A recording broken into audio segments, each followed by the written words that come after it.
That thing reminds me like we're in church. Bro, for sure. And if you open up your Bible to Samuel chapter 2, the Word of God says, Jesus Christ. It does say that. All right, guys, so we are live. Let me just get a couple people to join. Let me get this desk up. We're going to be caught. We got a couple leads we're calling live Q&A, helping you underwrite, showing you what is a deal, what is not a deal. We got Kyle with the hat.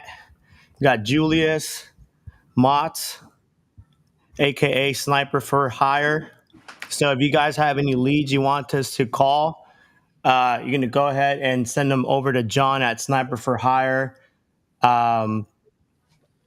What else do we got here going on? We're going to wait for a couple other people. Hey, for those of you who are coming into Discord, make sure you have your cameras on.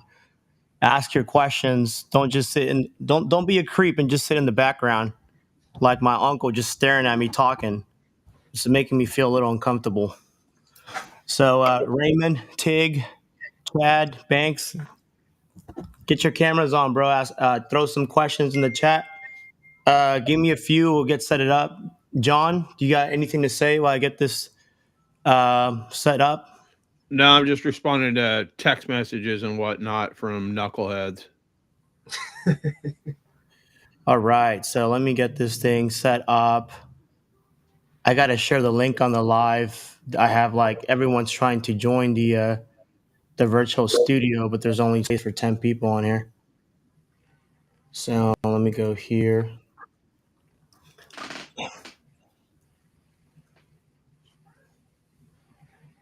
Chad.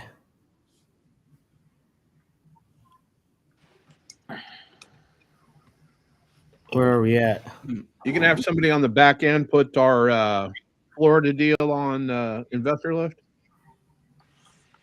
Yeah, I'll deal with that in a bit. Okay. What's up? What's up, Judith? How you doing, bro? Hey, how's it going, guys? Thank you for having me. Of course. Where you coming from, bro? I'm coming from Colorado. Colorado. Ooh. Yeah. We I'm got part some of sub two, but probably just a couple of months old. So still. And let me grab some water. I forgot. You're in sub 2? Yeah. Nice. How long you been in sub 2? You said a few months? Yeah, about 2.5. Not too long. Oh, okay. What are you trying to accomplish? You doing a little bit of wholesaling, trying to do buy and hold? Like what's your short-term goal here? Yeah, my immediate short-term goal is to find a house that I can go live in.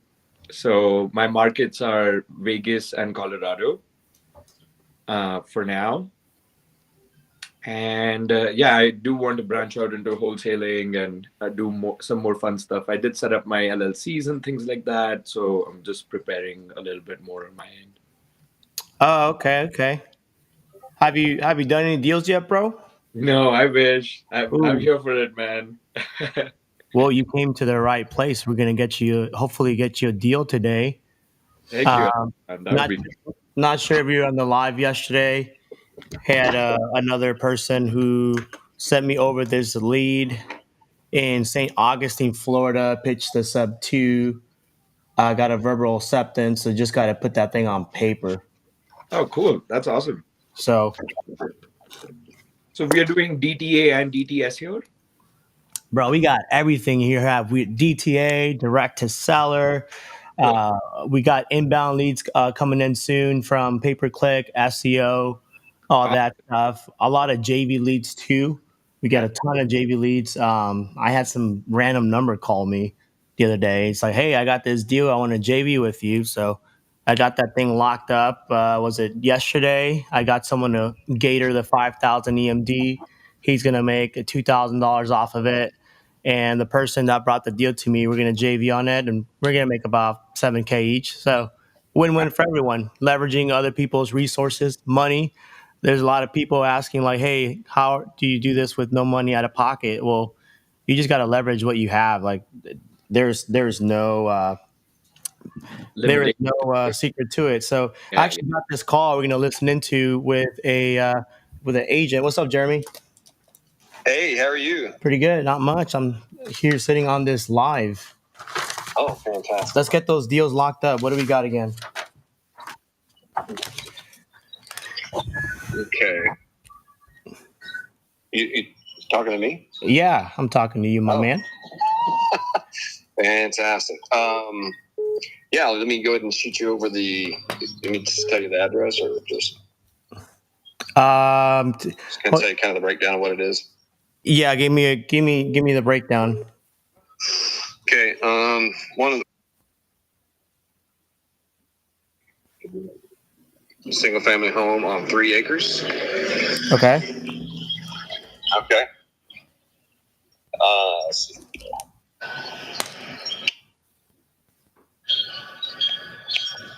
One second, brother.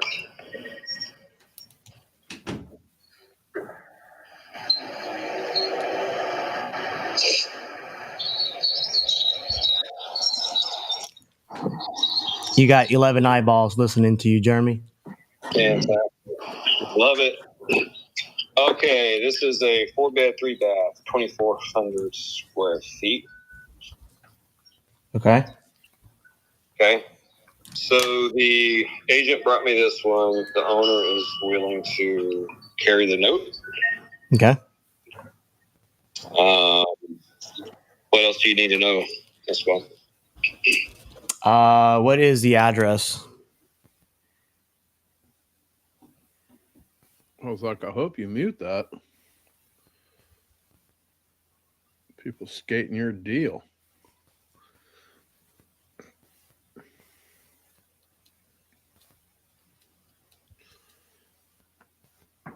Okay. Property's on 3 acres.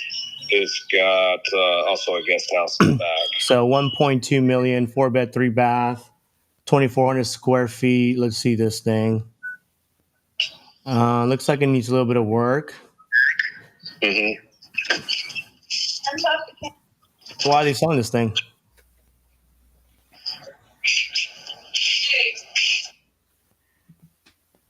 Hello? Yes, sir. Hang on one second.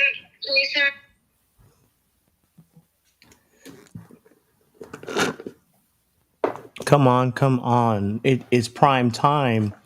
The luxury home boasts the best of Austin and Dripping Springs. Community located on little over 3 acres with a full-fledged guest house.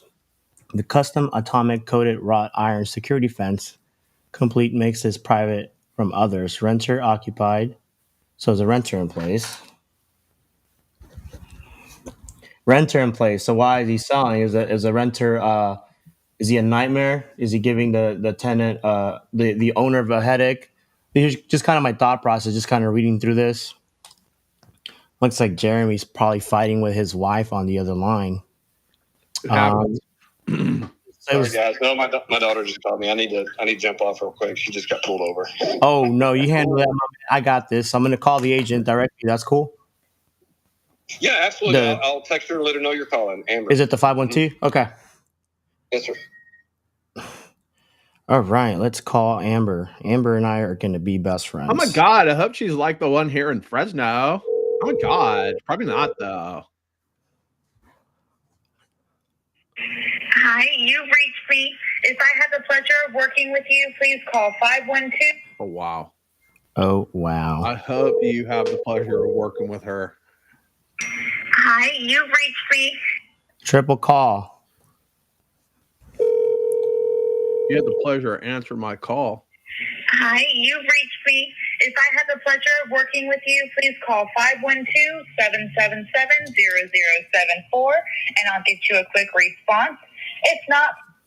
Okay, let's see what number he gave me. Not that one, obviously.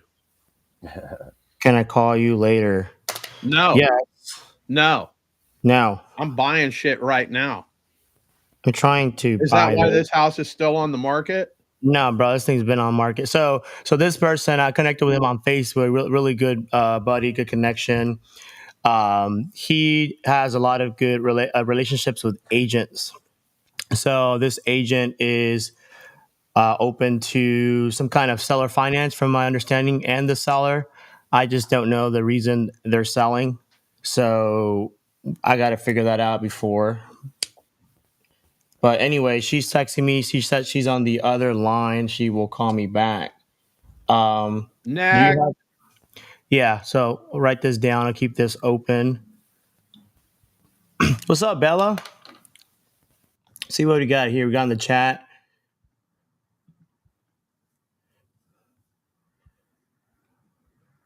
Hey, yo, what up? I'm looking for rentals at cash flow. Gotta get away from my 9 to 5. Lisa, where are you, Lisa? Do you want to hop in on my live? I'll get you a rental right now on this damn live. We got rentals right now under contract. Buy one. What are you looking for, Lisa? Are you looking in a specific area? Have you figured out you okay? You want to come in here? All right, guys. Okay, we got Chad. Oh, you got Chad hiding in the background. I didn't even see. There's a lot of people here in the room. Okay, whoever doesn't have the camera on the next 10 seconds, I am gonna have to boot you out so I can bring in Lisa. So Tyler, Raymond, whichever one of you. Okay. You can come on the Facebook Live. I'm going to get Lisa. Okay, never mind. All right. Lisa, we are a full house in here. Okay. Let's see. Do you want to DM me your number and I'll give you a call on this live? Figure out what you want.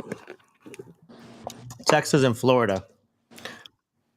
Let me message you, Lisa. We got them in both spots right now. How much paper you got? I will find you a rental. Oh, We got 2 of them right now. we got more than 2. Have you looked at the Trello? Yeah, but I mean us. Yeah, I mean, we have we got a locked couple up. more coming in. Let's see. Yeah, we got more than that, but I'm just talking about the ones we locked up on the live. You're talking about all the other 2 new ones. Yeah. Well, then you got those 2 in Houston. Lisa, I am trying to call you right now. I want to be like Tink. I'll be riding in a BMW with the shades and all that. Right? Look at my man Tink right there Hey, if Lisa doesn't mind, what's her buy-in price? with the Burberry shirt. I am Lisa. Don't be a knucklehead. You gave me your number and you're not picking up, my friend. Oh, She said it's not ringing. Actually, Lisa, I called the wrong person. Oh, there's a knucklehead right there live. All right, let's call Lisa. See what she Project wants. Knucklehead, the president of the Knuckleheads. Oh, no. It's not ringing. Yeah, because he can't dial. Hello, Lisa. How are you? Good. I answer my phone. Damn, I think I just got Go Raiders. Yeah, I called the wrong number. What are you looking for? Okay. Rentals, so something that cash flows, right? So single family, multi-unit. Okay. I mean, if you sold, I have a lot of okay, go ahead. I have a lot of buyers in Kansas City, Missouri, Kansas City, Kansas area currently. I don't even know where Not Kansas everywhere. is. I just know they have some good bourbon in there. Kansas City? Kansas City? Yeah. Yeah. Okay. I don't have nothing in Kansas, but I got stuff in. I saw Texas, Florida. Yeah, those are my other 2 markets. So that's what I'm looking for. Because I'm ready to relocate. So Okay, well let me give you a little scenario. Let's say you're a car salesman. Let's say you work at Carvana, and I came to you and I said, "Hey, I'm looking for a car. It has to be white." That doesn't help out much, right. right? Gotcha. So, I mean, have you what's your entry price? How much cash flow are you trying to get? Is there a specific areas, specific zip code, or you haven't figured that out? Because I can help you figure that out. Not a problem. Yeah. So right now I'm wide open. So let's go coastal, Gulf Coast in Florida. Okay. So that's west on the west side. Are you looking? What's your ideal entry? Are you trying to stay within a certain amount? So if you're looking at Florida and Texas, you're looking anywhere probably like 20 to 40,000. I'm seeing is like the average entry cost in that market. Right. Right. So is that kind I of can swing 20 right now, but I could probably try to get more to add to that. okay? How many beds? How many baths? Any like you trying to long term, midterm, no HOAs? I'd rather do a tenant buyer situation where they can RTO. Rent to own, okay. So I might have one in St. Augustine.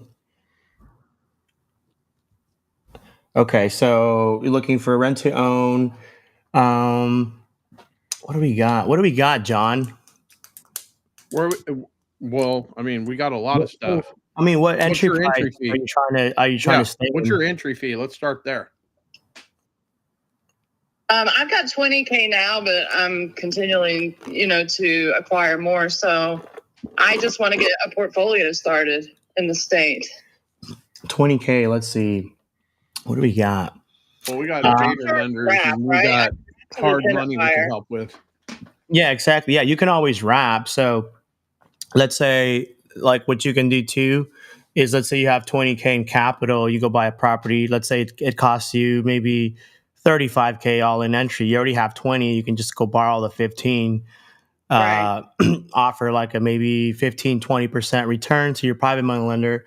You wrap that deal, then you get your money back from your wrap buyer. So I just sold one in Norias. That would have been a perfect wrap. I have one in San Antonio. This one's more around 40,000. It's a 4-bed, 2-bath. I think it's like 2,300 square feet or something. Or how big is it, John? Oh, this knucklehead left. It's I think it's like 2,400 square feet. It's turnkey ready, fully furnished. It's set up for an assisted living. Not sure you're familiar with those, but this thing, if you set it up if you run it as an assisted living, you'll cash flow anywhere between like 15 to 25,000 a month. Yeah, that's what I'm looking at. I've also seen that in Florida, where I look at the owners of the properties, and there are lots of these assisted living corporations. Mm-hmm. I was trying to figure out how they're acquiring all these properties, right? When it's like a long-term living facility, that's the corporation name. Okay. Well, I mean, this person who sold us this, he runs assisted livings. This is all he does. He was just selling this one. I think he's trying to liquidate. So, I mean, this one would be about 40K all in. But the best use of it, this one would probably be, like I said, not a long term, assisted living, hospice, Living, whatever. something around there. Because I think just the PI alone is 1,691. I think the rents in the area are like 2,300. Yeah. So, I mean, it still pencils out as a long-term rental, but if you really Fully want to furnished. cash flow a ton, I would just run it as an assisted living, which is what it's set up for. Yeah, it's already got 2 beds per room. That's what I'm interested in. So I got that. I got one in Houston. Are you going to sell her our Pecan Grove, bro? Maybe, yeah. So I'll send you the At address. a discount? I can send you the address if you want to take a look at that one. Could probably work something out, and I could help you find a private money lender for the difference. I could even help you set up the assisted living. I have medical background, 10 years. I got it all, my friend. Yeah, I'm interested in that. I just don't know the details, and I'm sure it changes by the state, right? Every state has different laws. Yeah, well, what kind of details do you need? I can give you all the details.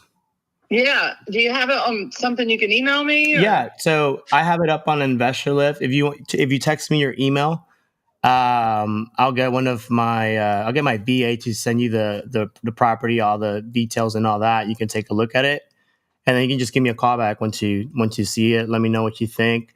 I have another one in Houston. I'll send over to you if you want to take a look at that one. That would make sense as a long term or a pad split if you're familiar with that. And then in Florida, we have one by the Panhandle in Ruskin, Florida. This one's I think it's a 5-4. It's like over 3,000 square feet, 2-story.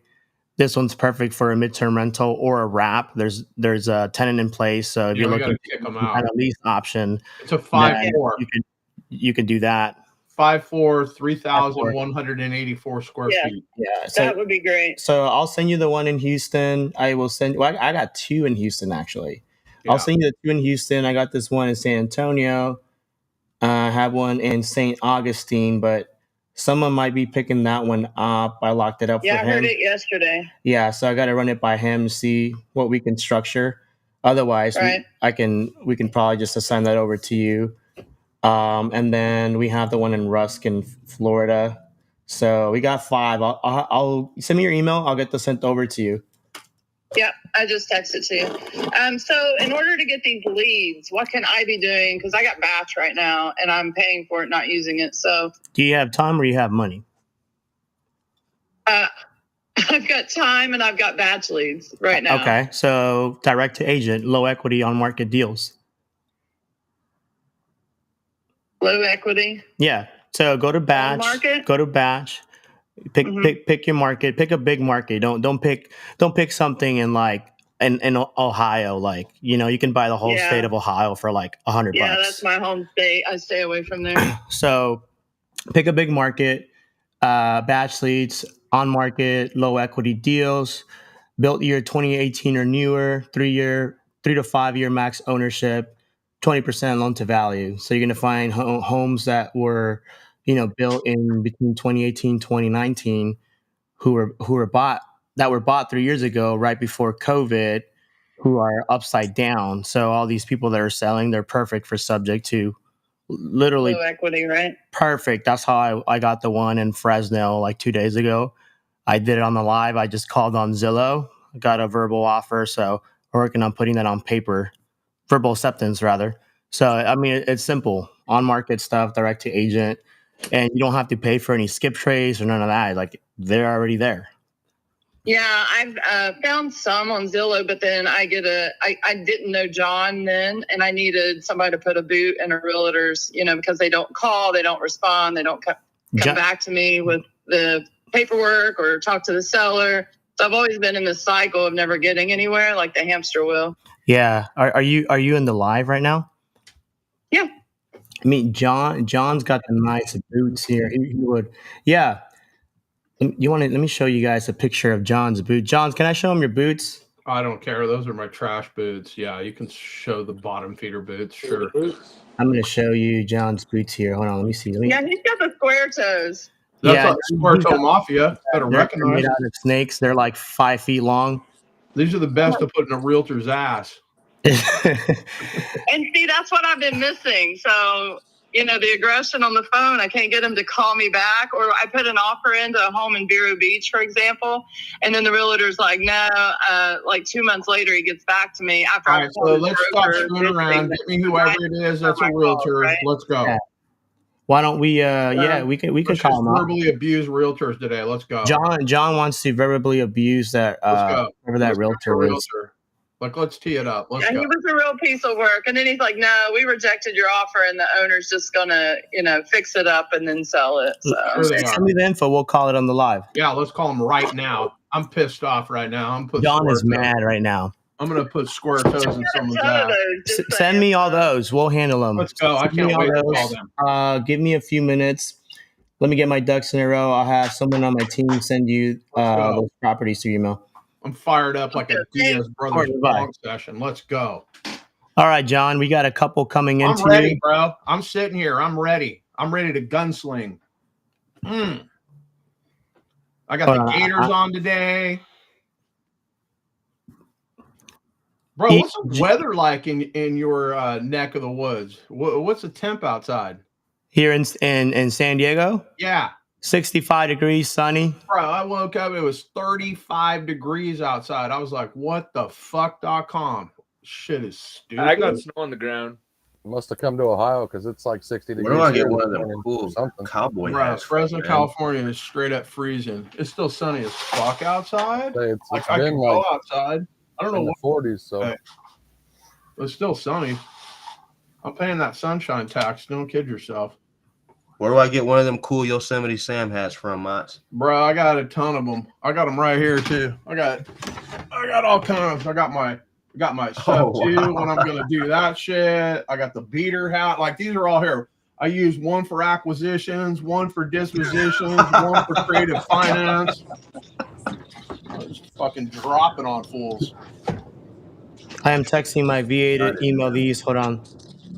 You don't even want me to go in the room to get the real cowboy hats, the $400 or $500 cowboy hats. I got them. top Oh, shelf. man. Top shelf. Esteban, did I send you a picture of the custom-made Raider Nation boots? Have you seen those? No. straight pythons that I had custom made with the number 12 for my boy Kenny Stabler because he's a snake. What's up? And Lisa's a Kansas City fan, like Chiefs and shit. Like, I can't even believe we allow her to talk on the show, but there you have it. Wow. If she buys a deal, I'll be friends with her, but not until then. I need to loop in the VA with the one in Ruskin and Rugged Oak. There she is. Lisa is chiming in right there. Buffalo tomorrow. Okay, we got some stuff coming in. Let me see. Lisa's there. Her and her Patrick Mahomes. So I'm waiting come for on, the agent to call Lisa. me back. Do you have any leads, John? Everybody loves a winner, Lisa. You got to be a real hardcore fan to be Raider Nation. They haven't won a Super Bowl since I was a freshman in high school. That's how long it's been. Just like the Cowboys. The Cry Boys. We ain't That was about that before they life. wore helmets on the field, wasn't it? Was that? That's before they wore helmets on the field, wasn't it? Yeah, Yeah. pretty much was. Let's see here. I let Amber know you were calling her. I She was didn't going to answer. have you skip Trace. Okay, I'm going to put this one in the private chat. Okay, this deal right here, I don't remember who brought it to us. We got to keep track of this shit. I don't know how to do all of that. That's up to you. But somebody brought this to us. It was on market. The realtor was an absolute knucklehead. He let somebody lock up the deal, do some sort of an ovation, and they kept extending the close. And then he had a shitload of attitude when I called him. The last time I called him, he was like, hey, man, I'm getting ready for court. I got to go do something with the probate. Like, he was just doing everything he could not to sell that house. Well, apparently he lost his gig because that bad boy is not on the market right now. I should just call this knucklehead. You should. Just to talk shit to him. Let's do that. Where's my phone? I don't even have my mic in front of me, bro. Maybe that's why I'm not sounding all crispy. Yeah, let me. Do I sound better now? What's that? Do I sound better? Is this mic even you on? sound better. I got Let to me call the see here. VA. Hold real on. quick. You handle this. Hold on here. Audio. Oh, there we go. Mic check. 1 2 1 2. Caller number 9. Let's go. Hey. Good on my end, John. All right. Fantastic. All right. What is this one right here? Julius just got one in here. Let's see.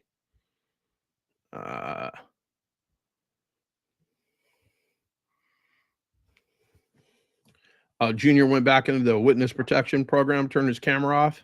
You should have seen this fool the first day that he came on here. Face all blacked out like he was hiding from the mafia. Let me see here. Oh, this one's under contract. Julius, what's going on with this one? My buddy's got it under contract. We got exclusives to move it, Okay.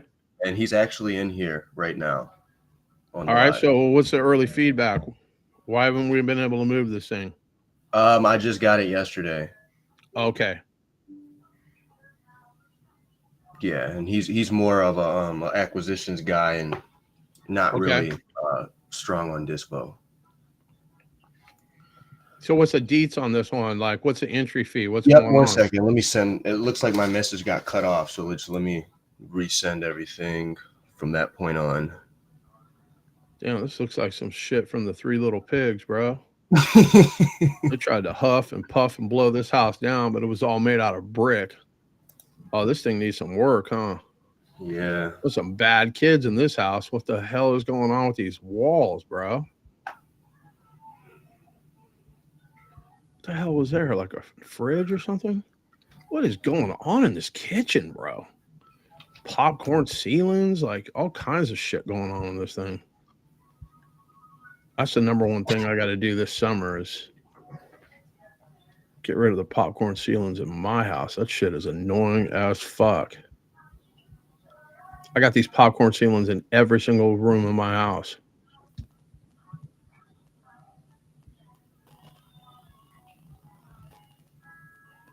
Okay, let's see here. right. Purchase price 184. Hang on, I got closer on these windows. 4.5% interest.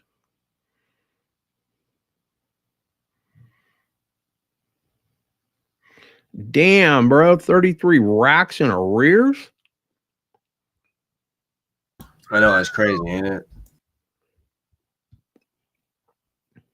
Bro, that's a huge entry fee for that house. Yeah, I was thinking that too. Huge entry fee. Like, that makes no financial sense whatsoever. You're basically got 20% down. The only advantage of this is the interest rate.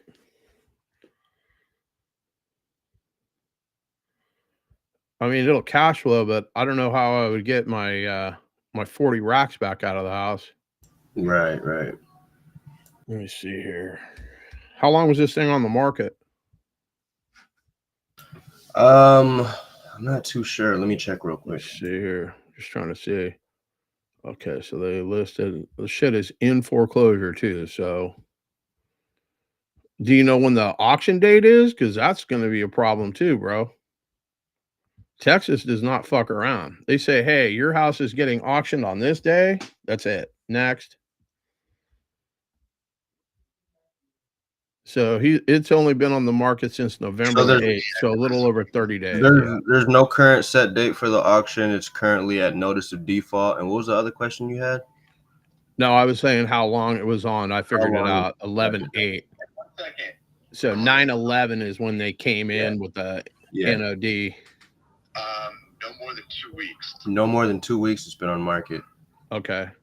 30 days. November the 8th. That's what I'm showing here. Okay. He said 30 days. Active MLS 11/8/2023. Yeah, so about a month. You guys went pending 48 hours ago. But there's no auction date, huh? Off the top of my head. Mm-hmm. One second. Okay. I mean, it's going to be tough to move. The house needs work. Mm-hmm. The entry fee's crazy. There's nothing you can do about the entry fee. I mean, the entry fee is what the entry fee is, right? So, Which one are we looking at here? we're looking at the one that's in the chat there. They've got it under contract, but I don't want to drop the one Julius posted? Yeah. Okay, let me see here. The one on Cape High whatever. Can't pronounce that. Is it Cape Highness? Highness? Yeah. Drive? Okay. So the house needs a little bit of work. Mostly cosmetic from what I can see, unless Julius can tell me otherwise. Okay. What's the all-in entry cost? Too much. 40,500 plus closing costs plus TC So- fees. Major needs to be done. Yeah, it's just mostly cosmetic. We got the seller's disclosure. He said that he can send over. Nothing else major needs to be done, he said. Okay. I don't mean to cut in, but I see an auction date on PropWire, Do you? 12/5. Oh no, it would have been happened already. Yeah, I'm just throw that in there for you. Yeah.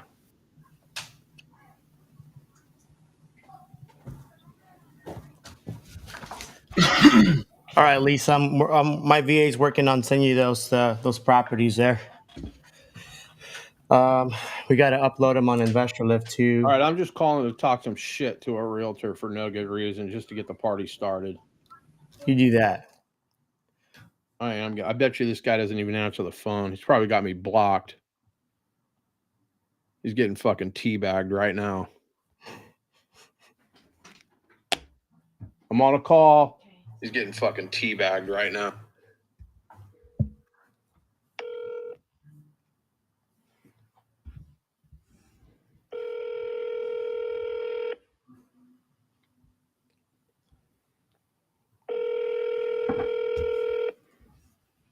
Hello? Hey, Jay, it's John. You had a property on West Wind Road. What happened with that thing? They took it down off the market? Yeah, we took it off market. Is it coming back on? Is that something I can still buy? Are they keeping it themselves? What's going on with that thing? having a bit of we let the prospective buyer who was supposed to close a while ago start work on it. Yeah, I'm familiar with the story. And yeah, when we walked in to the house, we're like, this is in no condition to show to anybody right now. So Oh, really? yeah, so we didn't want people walking through it. So, I mean, like, you're still undone countertops and stuff. Like, what exactly still needs to be done? Yeah, still for the most part, everything needs to be done. I mean, they're making it better, but for people who aren't aware of certain things in the flipping industry, it looks worse now than it did before. Oh, wow. But it's in a better way. So, like, you know, you have to destroy to build. So there's a lot of work being done right now, but we're still working with that person for the offer, but they just are never closing. So yeah, we're still taking offers.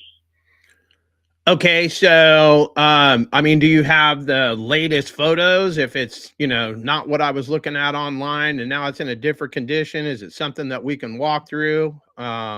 Is the seller coming out of pocket to finish this thing? Like, is this something I can come out of pocket to finish? Like, educate me. I mean, the buyer's still fixing it up currently, so who knows? I mean, there's been workers were on the scene last time I was there, so I don't know where they're at the whole thing, but I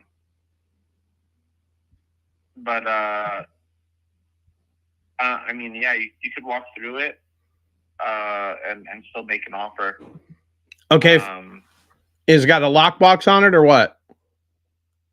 Yeah, there's a lockbox on it, and there's generally his contractors, and his contractors has seen people walk through multiple times. So you can just go in and walk through, and you're good to go. Okay, fantastic. Let me reach out to my boots on the ground. He's a realtor. He can get me access and he'll get me photos. And then if it's something we can move forward with, I can send you a cash offer and we can get the party started. Cool. And then, like, if it's like below even 490, by the way, or like 495, I just wouldn't bother with writing that offer. Why is that? Because it's just going to be a no. I mean, we'll just take it over ourselves at that point. But yeah. So if you're wasting all this time just to I wouldn't want you to waste time to then submit an offer at like 460 and be let's get this done. It will not happen. There is no wiggle room. Okay, so 490 is the bottom number. Is that what I'm hearing? Yep. Okay. Well, I'm running comps. I mean, do we have anything that even sold for more than 490 in that neck of the woods? And if you're running comps, then you should know, yeah. But if it's below that, I just really wouldn't bother. And if this is that much of a surprise to you, I really, really, really wouldn't bother on it. Just and then this isn't just a realtor. I'm the owner of it too. So like I'll just do it myself. I mean, I know you're really good at sales. I can hear your sales training, but just don't bother with it, please. I've gotten so many dozens of calls. I'm literally sitting on over 20 offers, and I have like 2 that are over 490. And why haven't you accepted those? We want it, like, not only do we want the 490, we want it to be hard money or cash with like giving up. Yeah, I mean, we keep on giving this person time, but we want it to be like, have the earnest money go hard right away, because we're not looking for wholesalers and daisy chainers. We want just the end buyer. Okay, so I mean, I can send you HUDs. I'm a licensed broker in California. It's not my first rodeo. I mean, I can get all of this done. It just doesn't sound like you're very motivated to sell this thing. Like every time I call, you kind of push me away. Yeah, that's because we're looking for somebody who's real, you know. Oh, so I'm not real? Wanted at 495. Well, no, I'm just asking. You don't think I'm real? The proof.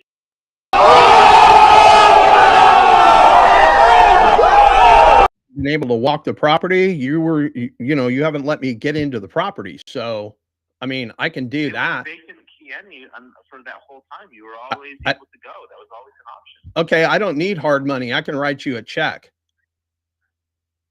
Yeah. Okay, so let me see what I can do, and then if I can't come up to 490, then I won't even call you back. Fair enough? Yep. Sounds good, my man. Good luck. Okay, now I got the sound. Can you hear me? I got you, John. I don't know about you guys, but what I heard, he said you're not that guy. You are not that guy. He did say that. You trying to say you wasn't him. But this guy, every time we call him, now we just found out that he's the fucking owner of the property. That's why he's such a fucking cockswab. You're not even real enough, John. Just not real. No. You know who's not real? The guy that owns the fucking house. Don't even waste your time. And if your offer is going to be under this, that, and the other thing. Oh, okay, Sparky. I won't waste my time. And we'll be right back here next year. How do we know you're real? You're probably some AI. Did you read off a script or how did you know what to say? Yeah. I'm going to run some comps on this thing. I want to go find that. You ran some comps, then you know that it's possible to get more than 490 for this thing. I want to go find that clip where that lady was on the plane. She said, "You're not real." Right, that's it. That's here, I'll find it. Hold on. Let's pull some comps. No. He bought this shit for 450 and then basically fucked it up even more than when he had it. Now, there's not a single comp in that neighborhood. Now, across the street, one sold for $595, but there's no comps. I'll call him back right now. Jesus Christ. There are no comps. Let's see what this knucklehead's got.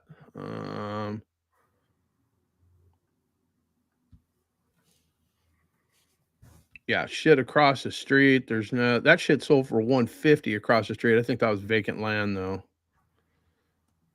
I'm trying to read. That buyer back there is not real. That's it. Here, let's go to Investor Lift and bust out the God mode. Fuck around and find out.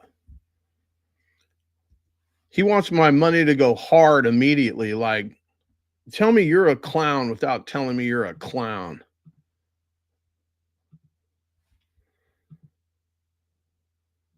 I'll do $100 earnest money deposit. That shit can go hard. What is this right here? That one sold for $1 million.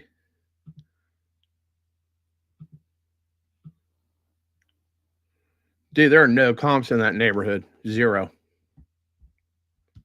Let's see if the buy and hold says. How long has that one been on the market? That I'm not 100% sure because it's not on the market right now.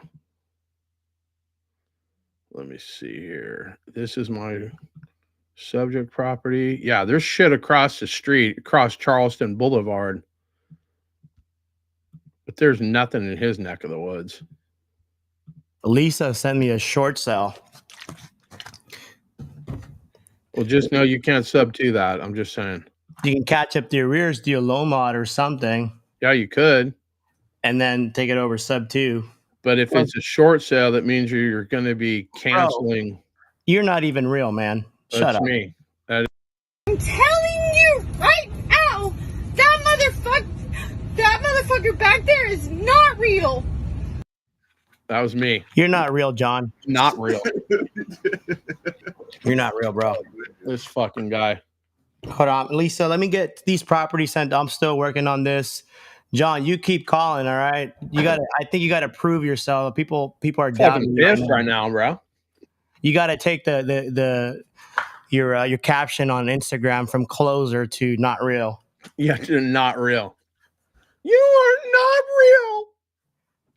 That motherfucker back there over in Vegas is not real.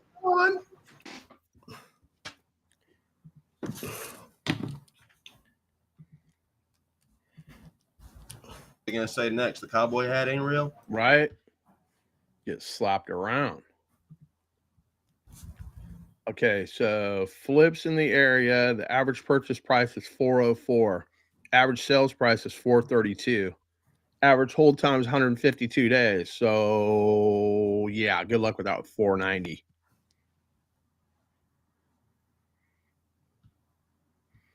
I've been looking at a lot of stuff on the backside, Open Door, OfferPad. They're just taking L's, bro. Oh yeah. They're taking massive L's. These there's one called OP Gold LLC in Arizona that bought a deal there. 4 and 3, 3,094 square feet. They paid $755 for it. They sold that shit for $640 and took $115,000 L. Dang. Yeah. 115 racks. That guy, whoever bought that house, is not at that company anymore. He is not real. Man, that loss is probably what they pay him a year. They're like, Yeah. John, look at this comment. Look at this comment, John. What's that? Look at that comment on the screen. Yes. It says you're not him. I am not him. You're not him anymore, bro. I am not him. Let me get this sent over to my friend Lisa. I'm still waiting for this agent to call me back. Why don't you just start calling some on-market stuff on Zillow? Okay. That's what I'm going to do right here once I get this sent over to her. Nobody has any leads to call? I have a couple, but I got to get this sent out to Lisa. Yo, what's up, fellas? What's going on, Junior? Junior, what the fuck do you want? Hey, what's good? Yo, so I chopped it up with that one agent out there in St. Augustine, bro. And that's for that one property they want 544 for. I told them that in order for that to work out on our end, we would have to be at 10% for 10% down, 4% interest, 5-year balloon, because the lady actually wants a 2-year balloon. So I said that the best we could do is 5-year balloon, amortized over 360 months. Okay. He said he was gonna talk to her and then he will call me back. That's as far as I push that combo, John. Right now I'm driving my wife to her sister's house and we're gonna pick up some weed and then come back to the pad. So I don't know if you want me to text you the address, bro, so you could Yeah, let's do that right now. give him a call. All right, let me do that right now, fellas. Oh my God! This guy did I hear that right? Are you talking about weed in here? Yeah, dude, it's legal here in California. Pablo Escobar. Oh, it's legal here in Michigan too. So It just went legal in Ohio. You guys want to see where I'm at? no, That's right, bro. He's like, no. no. You probably got the wife beater on. we may have young aspiring entrepreneurs watching, guys. Cypress Hill. I'm right on Hollywood and La Brea. But yeah, bro, let me text that address over to you real fast, okay? All right. All right. Ooh, loving the hair. It's fucking red hot chili peppers. In this God, hey. motherfucker. Yeah, let's go. The fucking red hot chili peppers. Hey, yeah. All right, regular monthly payment. Okay. I'm trying to keep up with all this fucking. I wish we just had one thing. I got this, that, other thing. My God. Fucking Ben Gibbs dropped a novel in here. What the fuck.com? It's just the Calaveras deal. It's no deal. It's not a deal, basically. Yeah, that could have just been one sentence though. But Hey, he wrote a fucking book report about this fucking house. Love it. Mo, do you want to buy Mo houses from me or not? Otherwise, you got to change your name, bro. Oh, look, he's ordering a smoothie. Is that a smoothie screen I see? I think he's at work. I think that's his shop, bro. Oh, okay. I'm gonna go in there and get a smoothie. Did Junior put the pipe down? Fucking send me the address.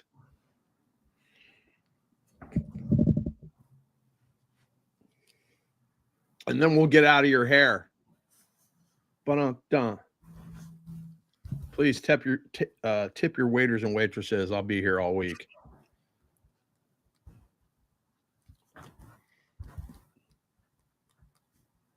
Interest rate 4.99. Esteban, do you think that deal is going to happen there? Cape Hyannis? Bro, Entry fee. Rudy says it smells like weed out, It fellas. smells like weed everywhere in California, no matter where I go. That's because you live right off of Skid Row. Bro, I swear, the neighbors are getting high as fuck in this motherfucker. They're like some church going, older folks and whatnot. Every morning we open up the bathroom window, to let the steam out and all that shit. The whole house smells like weed. I might as well start smoking weed again. It smells like it in my house anyway.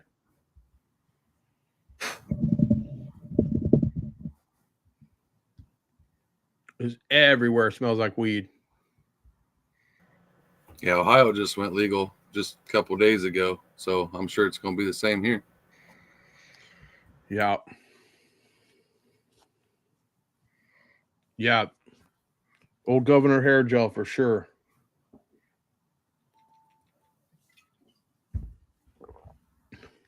Junior, put the pipe down. Send me the address. I was going to call somebody. Yo, what's up, player? I sent it over. It should be inside your text. Where? Oh, there we go. Fucking Neptune Road. What the fuck.com? Where did they come up with this shit, bro? Fucking Aquaman ass builder motherfucker. What the fuck is going on here? Let's see. 544 the hell.com. Let me look at this. If we're in Cali, can we wholesale different? Yes, of course. John and I close on the property over in Fernie, Texas, here in California. Yeah. We never even walked it, never looked at it, never nothined it. Never nothing. Yeah. You could wholesale anywhere. It doesn't matter where you're at.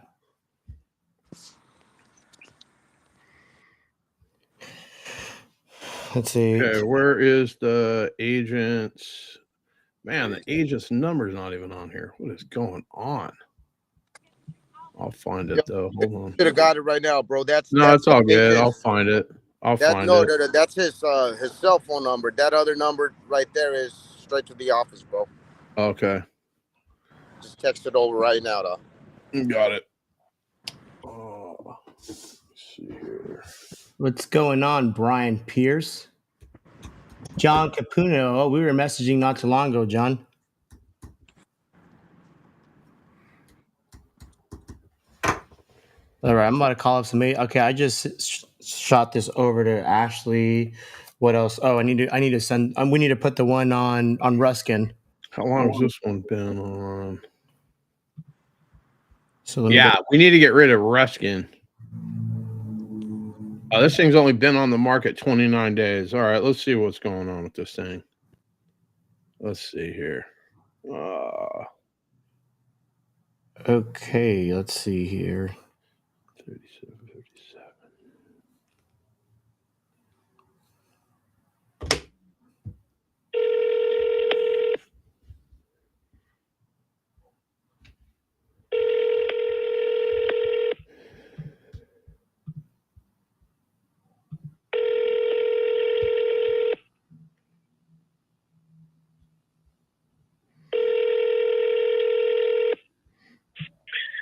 Hi, this is Austin.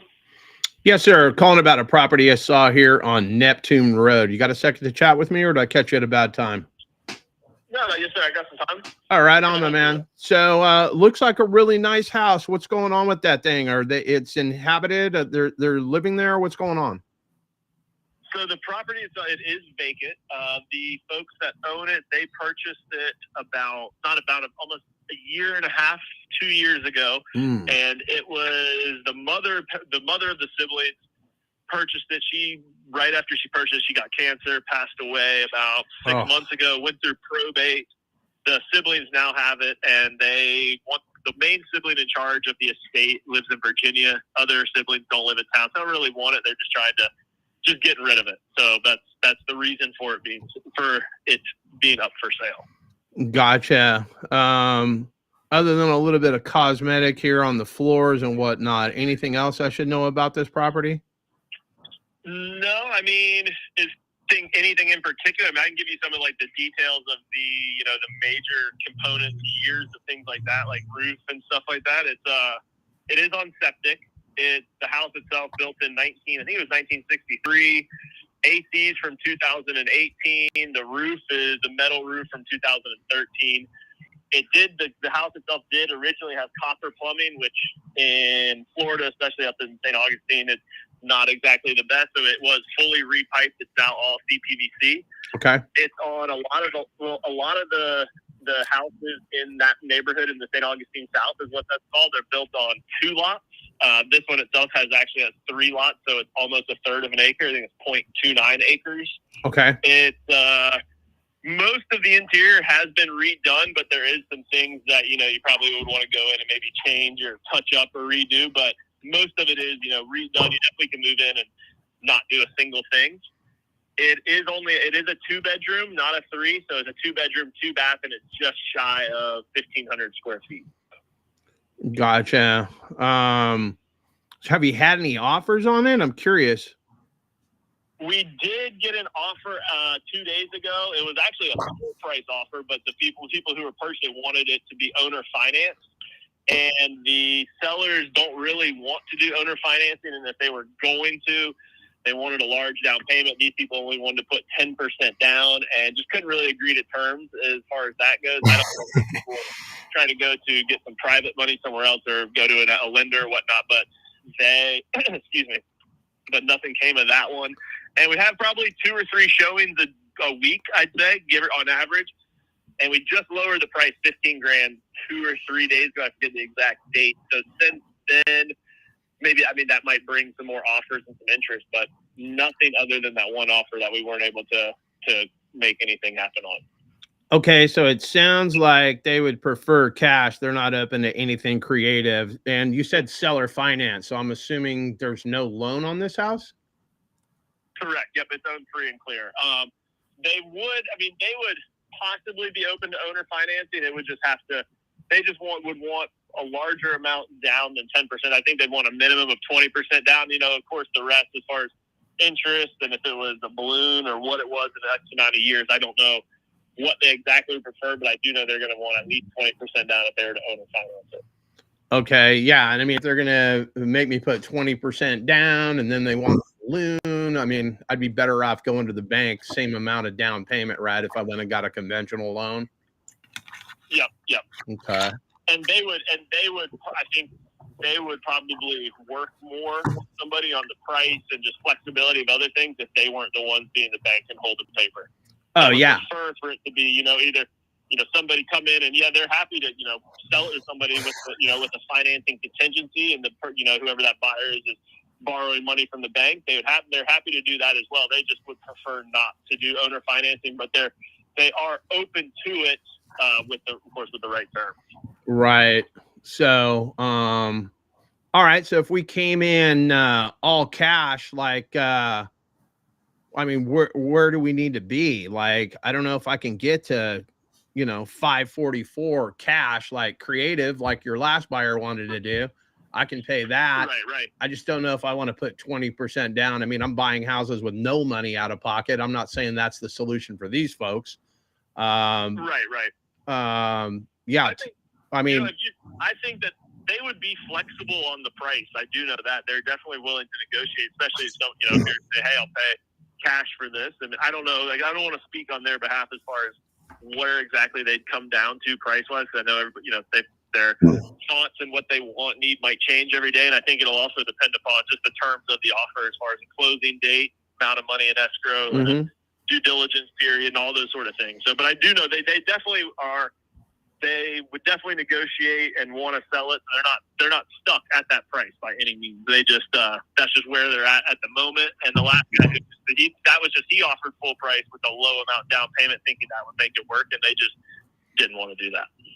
Okay. All right. Let me do this. Let me go back to my team, see what type of cash offer we can put together. If it makes financial sense for you guys, yippee-ki-yay, we can move forward. If not, We can talk about, you know, creative terms. I don't know what I don't know. I mean, the house doesn't seem like it needs much work, like the flooring. I don't see much. There's nothing on the outside from what I can see in these photos that needs to happen, and all the electrical and all of that is good. Concrete blocks too. Okay. Yeah, I mean, I think you wouldn't have to. I mean, of course, with every house, you know, there's going to be a couple things here and there, especially a house from the 1960s. But overall, it's not going to need anything major. Well, actually, don't hold me to this. I don't know if you have a home inspection of what might come up, but my gut tells me, and from what I know about the house and whatnot, you are not going to have to do much to it, if anything. If you're looking to buy it and live there, buy it, rent out, you're not going to need to put much into it, if anything at all. Okay. And I can see the water from my property. Is that what I'm deducing from this? Yes, you can. So you can see it from the spare bedroom, which is to the northeast, and then you can see it from the living room, the kitchen, and the dining room. You're looking to the northeast, and you do have views of the water. Yes, sir. Gotcha. All right, let me get with my team, and then I'll circle back with you here shortly, and we can get in to see this thing today if need be. Yes, you can.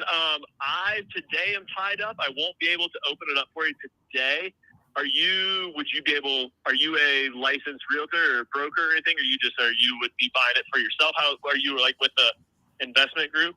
All the above. So I'm a licensed broker calling you from the communist country of California. I'm trying to take some of my money away from Governor Hair Gel over here and deploy it in your neck of the woods.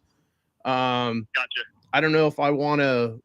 I mean, am I going to have gators? I'm wearing gators right now, but am I going to have gators in my front yard coming from this water? What do I need to know about that water? You shouldn't. I mean, don't hold me to that, but no, you should not. It is the Intercoastal Waterway, so that is the closest. It's called the Intercoastal. It's the closest water to the Atlantic Ocean, and it feeds all the different various inlets up and down the East Coast. So, I mean, you're going to have all different types of fish from, sheephead, redfish, flounder. You'll see dolphins in the Intercoastal, manatees. I mean, there might be a gator occasionally, sparingly in there, but there's not too many. They're going to be more a little bit. You're going to see those not more inland and more in swampy areas. Okay. Where this is actually being the Intercoastal water. You're not going to. I would be shocked if a gator came out of the Intercoastal was in there. I've never seen that happen in that neighborhood. So you're telling me I've been watching too many movies, is what you're telling me? No, not necessarily. I mean, if Florida does have some gators, it just depends on, I think, where you're at, what type of water you're next to. All right, my man. Let me see what I can do, and I will get back to you sooner than later. I appreciate the time. Yep, sounds good. And if you do need to get in there, I can give you the code. Do you have someone that wants to get in there for you today? I got boots on the ground, and I can take care of that. Let me touch base with the team, and then I'll get back to you. But it's vacant. We can go whenever we want, right? Yep, exactly. Yes, sir. It is vacant. Like I said, I'll give you the code if you want. Tell you where the lockbox is and all the above.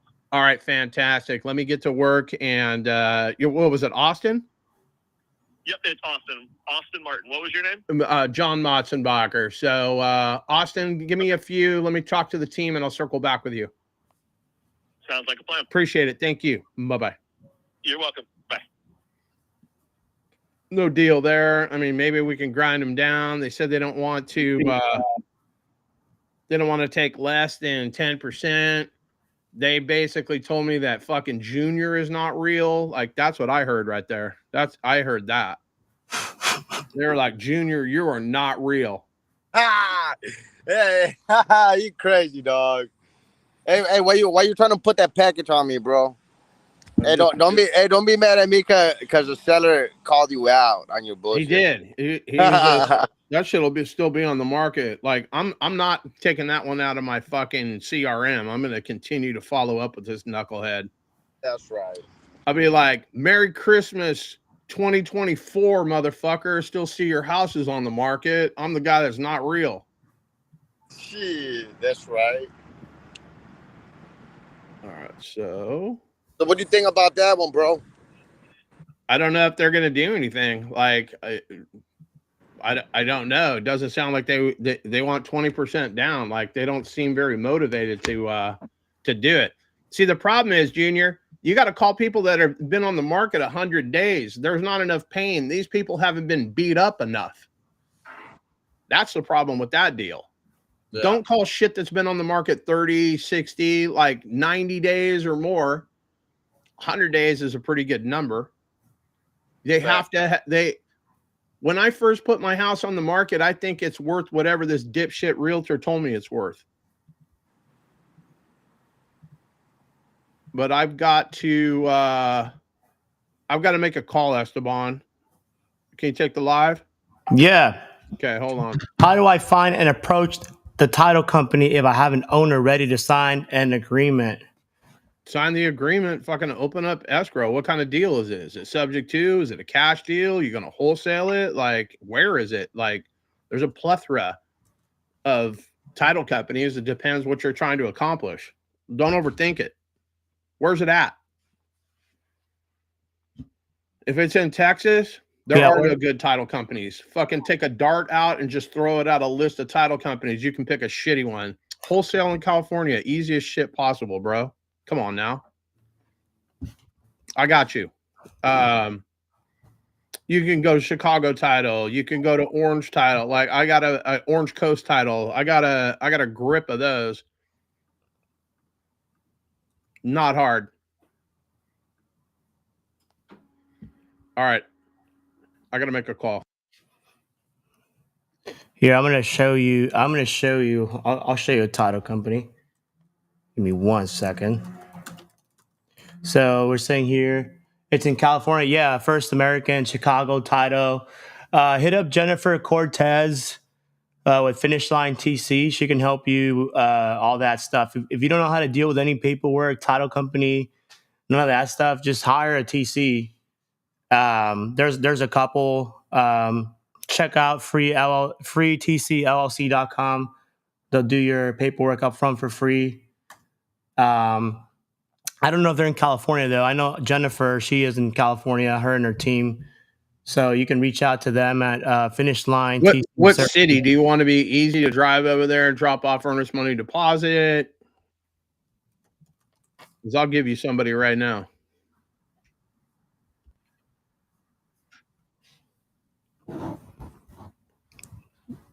Yeah, do you have a lined up buyer for this?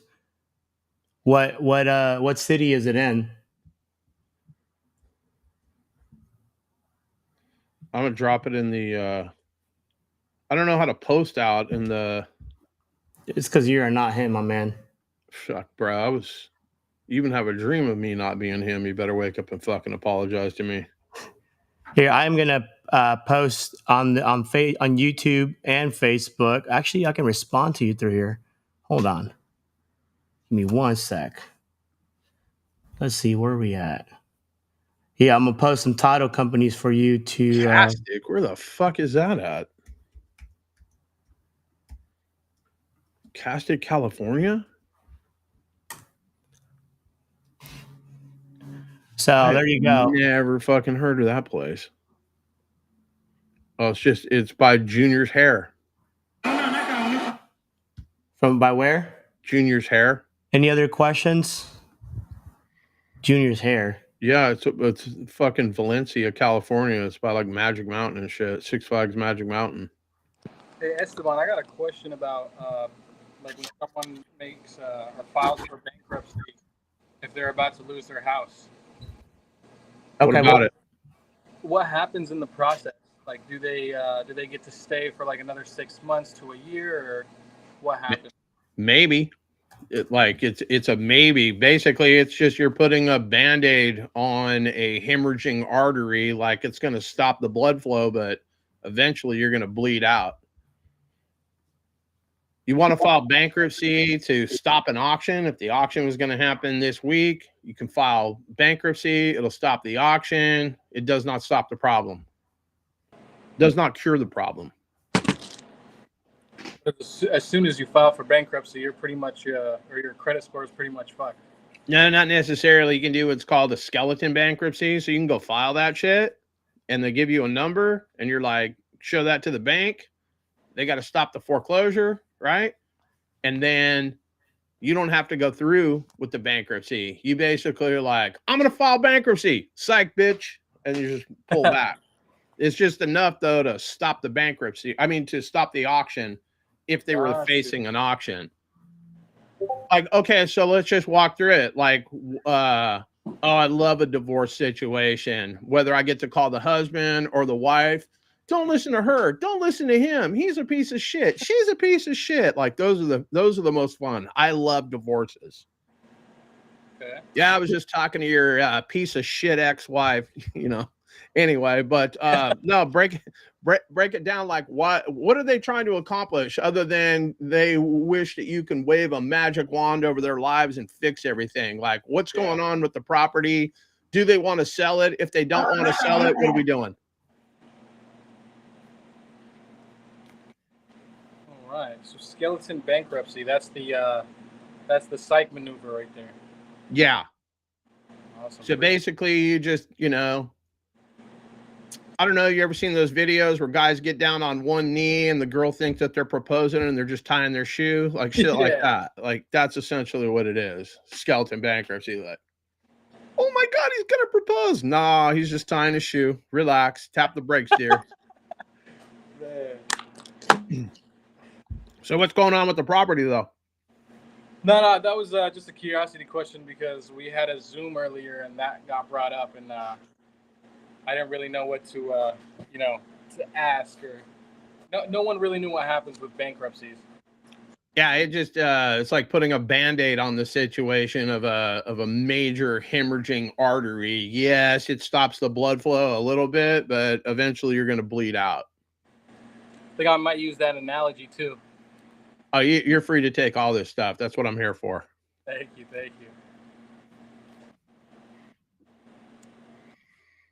All right, They're what are we pretty doing here, understanding and they want to sell it. Okay.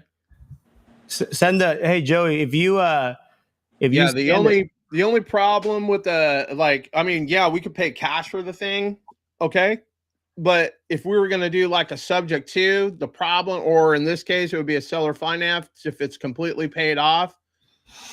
The problem is every time they get that check every single month for X amount of years, those two people are going to remember about each other, and they may not want to. It may be too painful. They just want a clean cut. They want a cash offer. Like, we can make a cash offer to them, but we're going to get a cash price.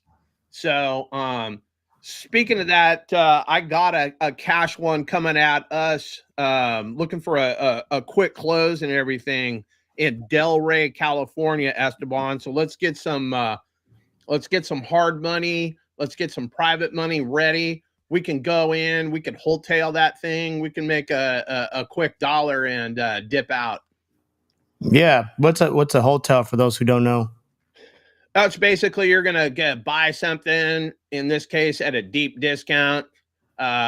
Maybe it's got like overgrown brush and whatnot. Maybe it just needs to be cleaned out. Like, you go get a dumpster, clean out like a hoarding situation, clean up the yard and whatnot, basically shove it on the market as is and make some money that way.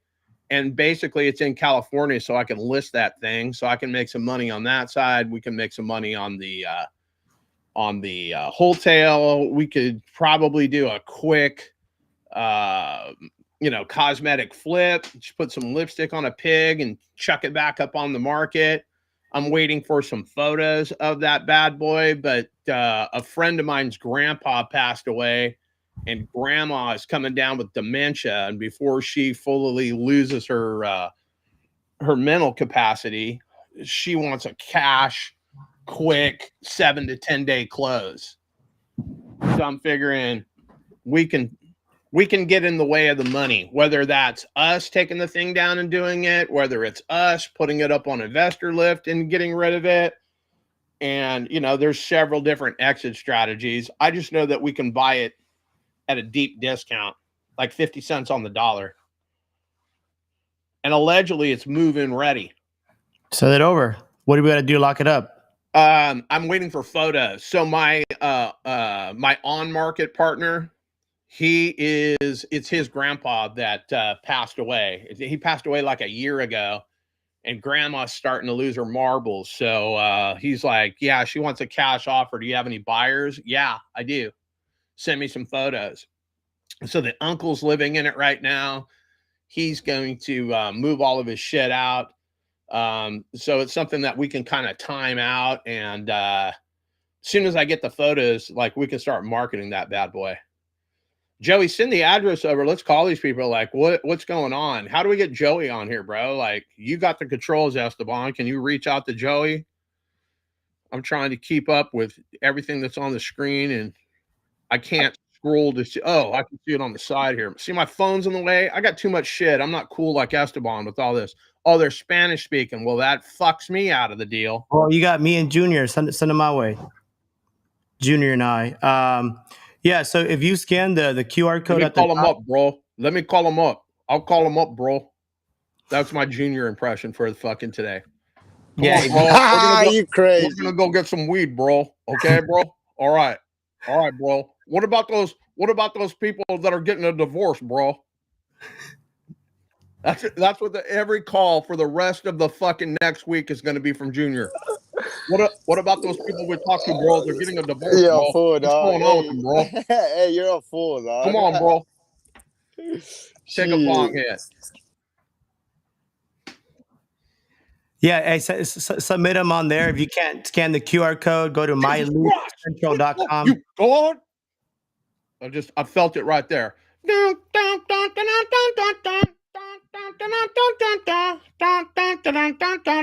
If you don't know my boy Mike Servin, you better recognize Modesto, Stizzle, California.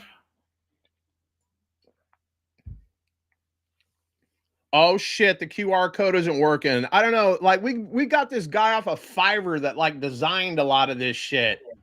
I've been trying to get my $7 back for a while now. Let's see. I'm gonna scan it on my phone. Oh, but you got a Google Pixel 8, so that's cheating. It's working for me. Oh shit. Say goodnight to the bad guy. You can also just type in Oh, he got it. He got it. You fix that shit in the meantime and in between time. Don't lie to us. Yeah, if you go to myleadcentral.com, takes you to the same thing. You can submit leads, sniper for hire. Doesn't matter. It all goes to the same place. We are your one-stop shop. Hey, caller number 9. Let's go. I want to call these divorced couple. All right.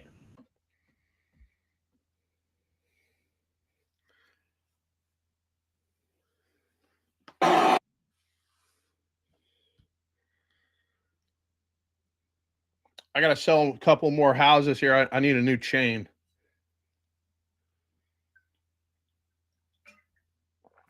Surprised you're not having neck problems with the one you're wearing right now. I got 2 chains. Yeah, this is my Run DMC starter kit right here. Man, you can put that on you can pull a dog with that big one. That's what we do. That's what we do.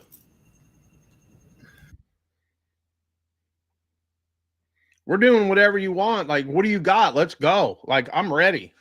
Made one for 5:30. What are we doing at 5:30? Junior's going to be too high at 5:30. He ain't going to be able to call in. What up, bro?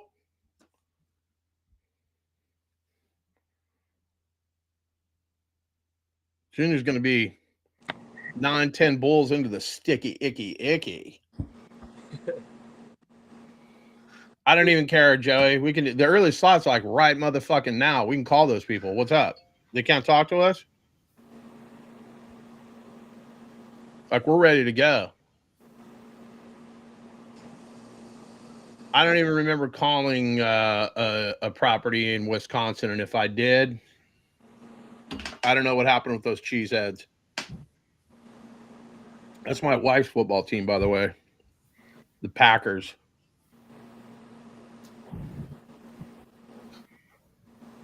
She invited Aaron Rodgers to our wedding, but he didn't reply or respond. I think he was just scared.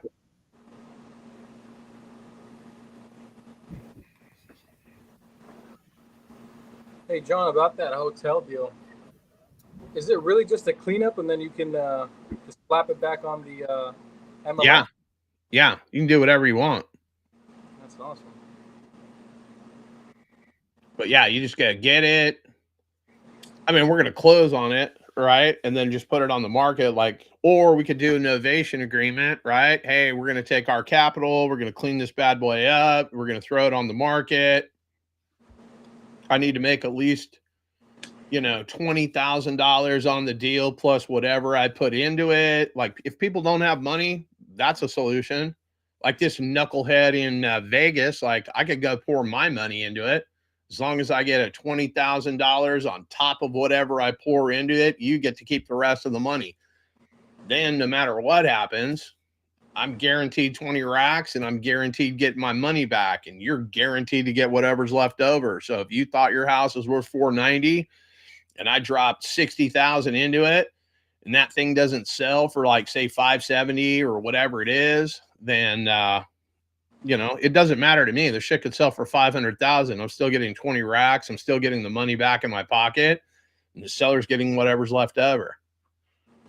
And that guy's an agent, a shitty agent, but that guy's an agent. He can put some houses on the market for himself. He don't have to charge any fees.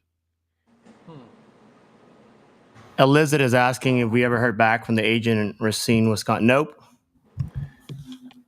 Didn't hear back from Do you want to call? Yeah. Yeah, we can call. Let me answer some of these questions. She said, I learned I can sub 2 cars. Yep, you can sub 2 cars. Yep. I sub 2 to Tesla, brand new RV. His whole computer set up there on his desk, including the microphone, all sub 2. Everything sub 2. He's sub 2 to sub 2 to sub 2 another sub 2. Like, that's how crazy he is. He's like multiple sub 2ing. All right, what are we doing here? Anybody want to submit any leads? Yeah, let's go. Anything? This knucklehead never called me back. I'm about to go in some groups and post some statuses for some lead gen. Yeah, let me go to Zillow. I'm trying to find this. Where's the address?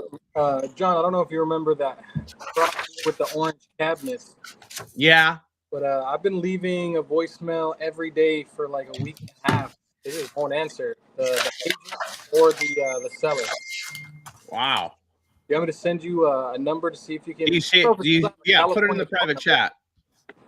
But you have a California phone number as well, though, right? I got all kinds of phone numbers. I got Texas, Florida, California. Let me put it in the chat real quick.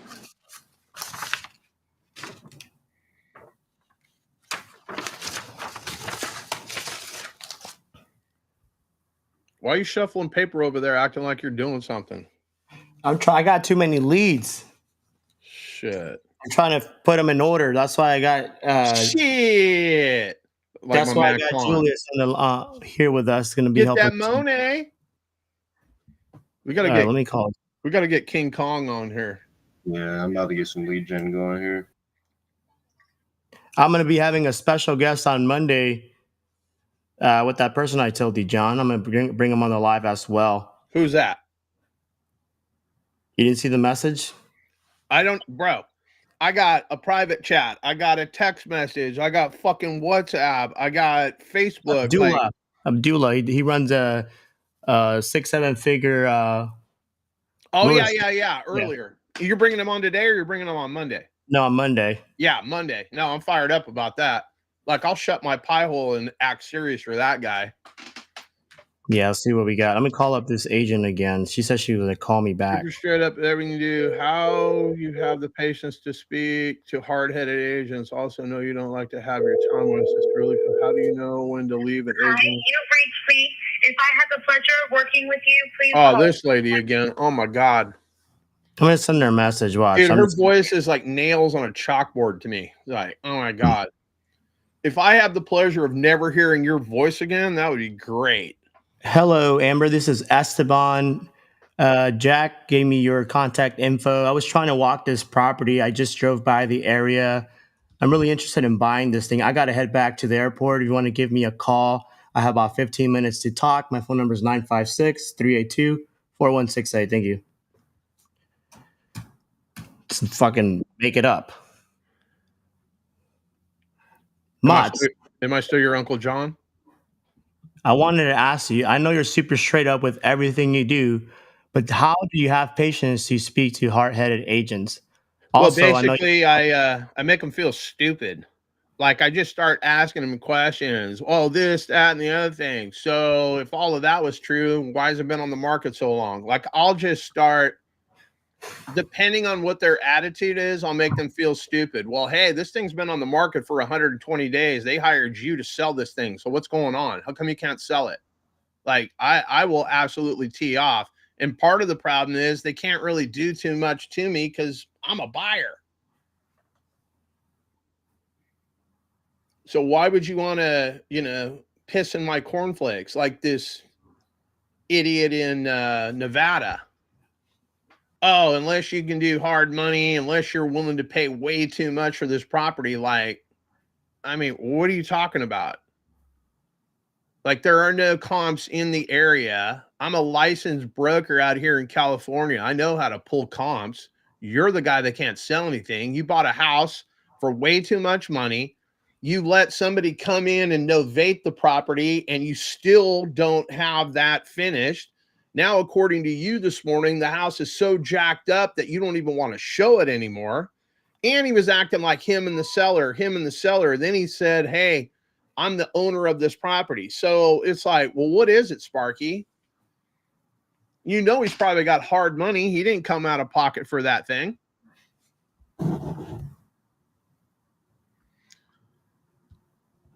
exactly. Okay, so let me see if I can find this agent's phone number.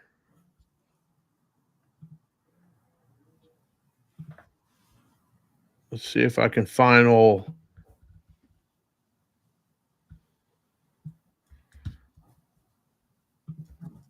You don't have the agent's number handy, do you, Mo? Mo Money.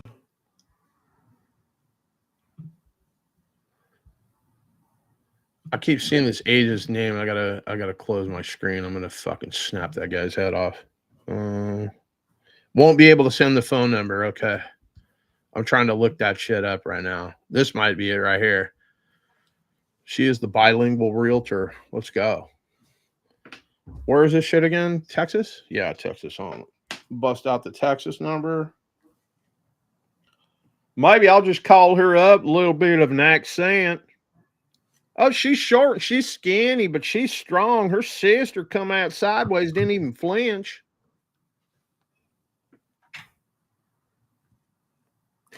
When speaking to an agent, good question. Let's see here. When speaking to an agent, do you start with the basic asking the property is still for sale and then mention if they know sub 2? No. Don't mention sub 2 right off the bat. Let's hear John.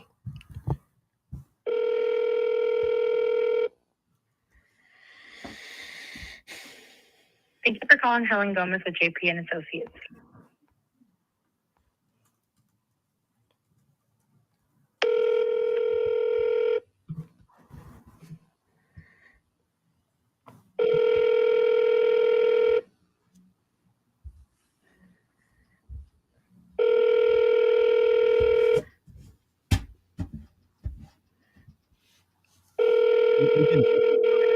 Phone. Thank you for calling Helen Gomez with JP and Associates. I am unavailable at the moment, but if you would leave a detailed message, I can call you back as soon as I am able to, or you can text me for a quicker response. Have a good day. Bye-bye. Hey, Helen, it's John. Saw a property here on Maple Drive, Terrell, Texas. I don't see your number anywhere here on Zillow, so I figured I would just hope that I Googled it correctly. Could you give me a call back here? 210-255-2587. I'm looking to deploy some capital before the year ends, and I got to give this to the tax man. Give me a call as soon as possible. I'm actively buying today. Okay.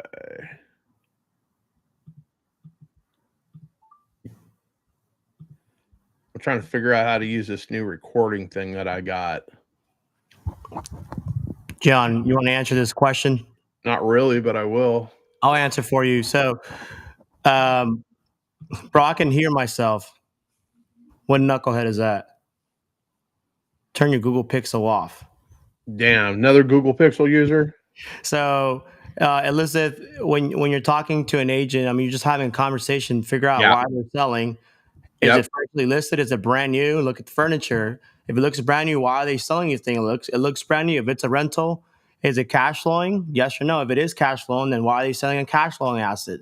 Right. If it's not cash flowing, maybe they're dealing with the headache of the tenants. Maybe it's a tired landlord. So these are questions, you have to ask. If it's on market for a while, then probably not motivated. And then basically what you can figure out is, hey, if I give you if I come up to your asking price, or if I pay you more for the property, you think the sellers will be open to carrying the note or something along the lines. A lot of agents don't know what sub 2 means. You don't ever want to say that. So if you're going to try to pitch the whole creative conversation, hey, if I gave your seller a down payment, would they let me make monthly payments? Make it as dumb as you possibly can.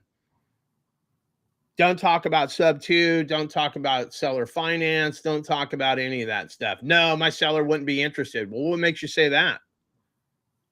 You have to jab. I'm always asking questions. Those who ask the questions control the conversation. Yep. And there's nothing that an agent's going to say to me that's going to get me going, like, I control the conversation. And then depending on how you answer my questions, if I sound like I'm bothering you, I'll call you out on it. Hey, did I catch you at a bad time? It sounds like you don't even want to talk to me right now. What's going on?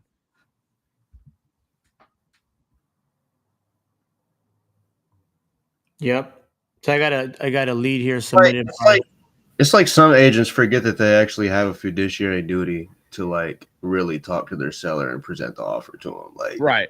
Sometimes you got to remind them fiduciary duty.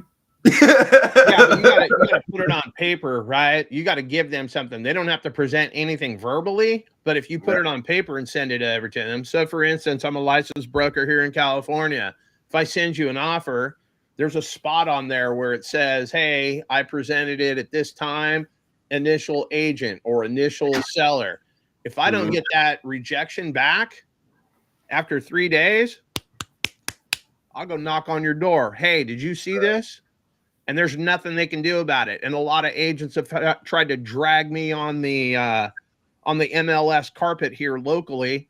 And I've caught 3 agents not submitting my offer. Wow. So it turned into a $10,000 fine for their ass. Yeah, that's a breach of fiduciary duty. And notice that breach of fiduciary duty is a motherfucker. But people do that shit all the time. There's just dirty people. People do stuff for money, period. Yeah, if the agent's being a total dickhead, you can just call the agent up. The seller too. I've done that. Yeah.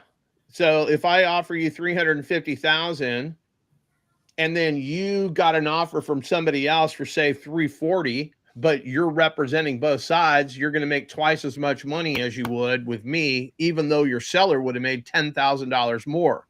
And that's what happens. It may be $5,000, it may be $10,000, it may be a small amount of money, but the fact that you didn't present my offer and you talked the seller into taking the offer that you like based on how much money. The double dip, yeah, you double dipping. And I get it. Like, hey, if you can make the most amount of money like that, but I'm the kind of guy that go knock on the door to make sure they saw my offer.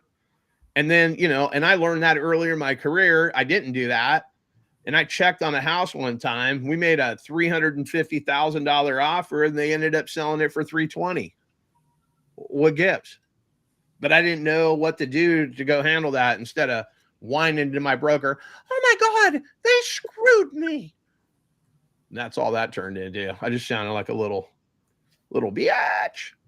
Yeah, I just learned to just press where it hurts, because notices, like when you give notices of breach of fiduciary duty, that goes a long way.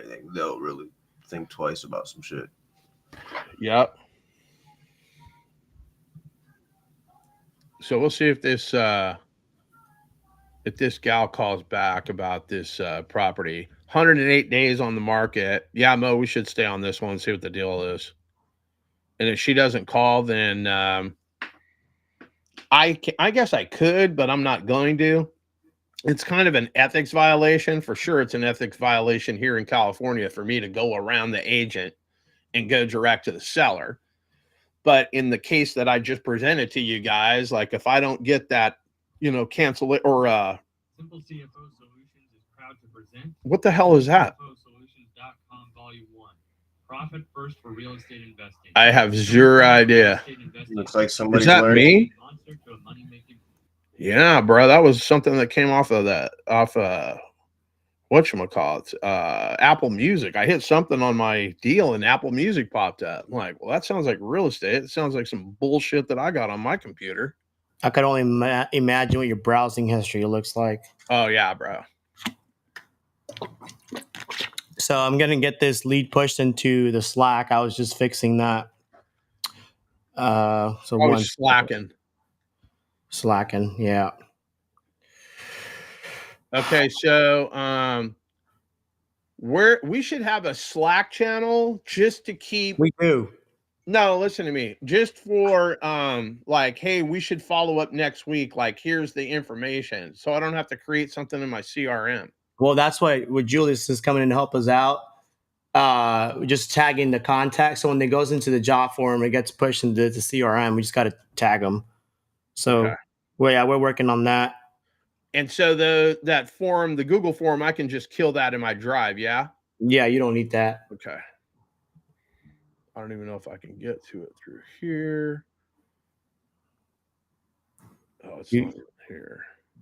Yeah, you could definitely do that on your Google Pixel 8.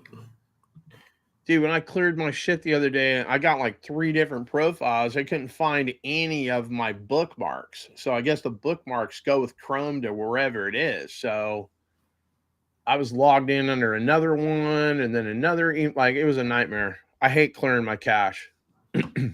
All right, we got Lisa. We got a couple in here, John. Let's see. Lisa on the cold jam. What happened? I don't even know if you've been paying attention to this. I haven't. I haven't. All right, listen here, big boy. We got one in San Antonio, Texas. We got the one in Las Vegas. I think we called that. What? It came in on Slack or something? Yeah, it's on the job form submissions. St. Joseph, Michigan. Okay. Let's see here. Okay.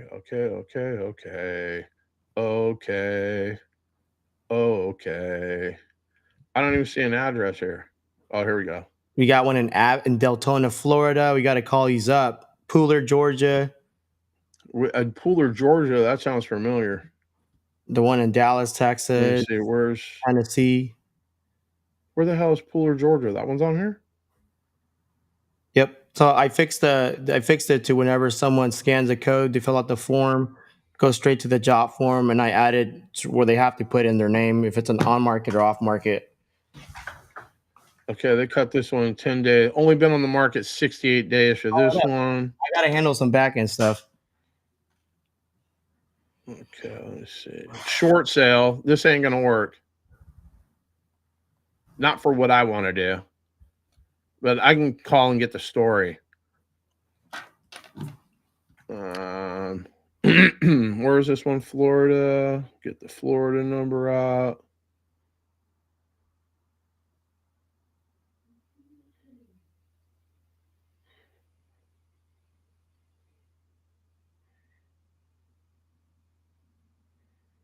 Where's this guy? Whoops.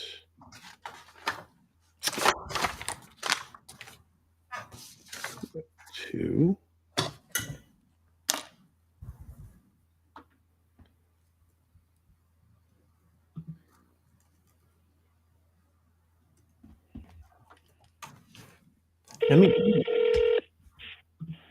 Hello, you have reached Sydney, the office manager for Realty One Group Skyline, Troy Funk Broker.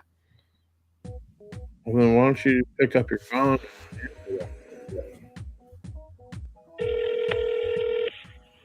Hello, you have reached Sydney, the office manager. So obviously that's a problem. I can't hear anybody. Let me try to find this guy's cell phone number.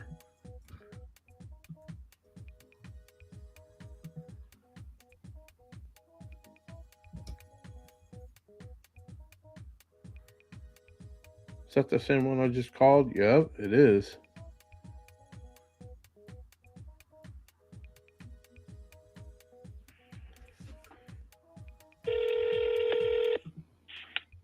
Hello, you have reached Sydney, the office manager for Realty One Group Skyline, Troy Funk Broker. The best contact method for us is via text message. Please text your name, the property address, and all applicable questions to this number for further assistance. Thank you and have a wonderful day. Yeah, I'm calling about a property I saw here in Cape Coral. It's on Northwest First. Trying to deploy some capital before the end of the year. I don't think you guys are working this weekend. 727-228-0343. My name is John. We are actively buying this weekend. If you get back to me today, great. If I still have an interest in this house, you can give me a call back on Monday. We can put something together.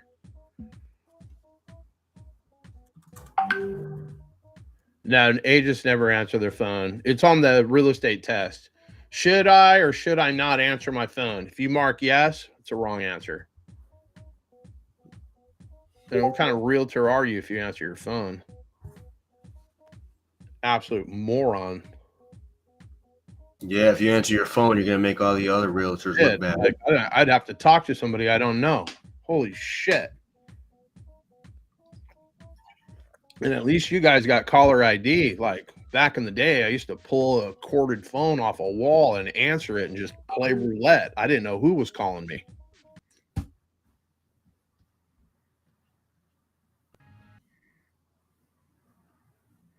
So let's see what we got here. What else we got to call? Oh, I got to go back to Slack or whatever, huh? Yeah, there's a couple in there. You want to handle those? I'm handling. I'm trying to see what we got here. I think Julius is on that. Julius, I think you're on that channel too. Am I on Slack? Yeah. Okay, let me check it out. Can I just respond to this thing like I called this? Like, how do I leave a note? Get off my lawn. You can just hold on it and then just put no answer or whatever. Reply in thread. Is that what I do? Yeah. Or add reaction. Reply in thread. Yeah. No, I'm not in there, brother. All right, one sec. That's racist. What a piece of shit you are, Esteban.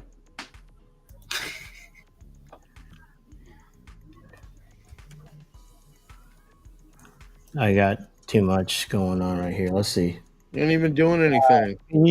Bunch of Teenage Mutant Ninja Turtles and shit back there. Man, hey, there's a lot of work to do on the back end, man. It might not look like it, but yeah. No, there's a lot to do. Did we call this one? I don't even know if we called this one. Let me see. Let's see here. I'm going to add you to the channel here shortly. Jot form submissions. Okay, it was on the market. I don't know how many days. EXP Realty. Let me go back. Let's pull it up on the Zillow. There, I got you added now, Julius. 187 days. Yeah, this is a good one right here. Let's go. Let's go. This one is in Florida, I think. Right? Yep. All right, let's go. I'm too fired up. I don't think this guy's even going to answer, but I'm pretty gassed up to talk to this knucklehead.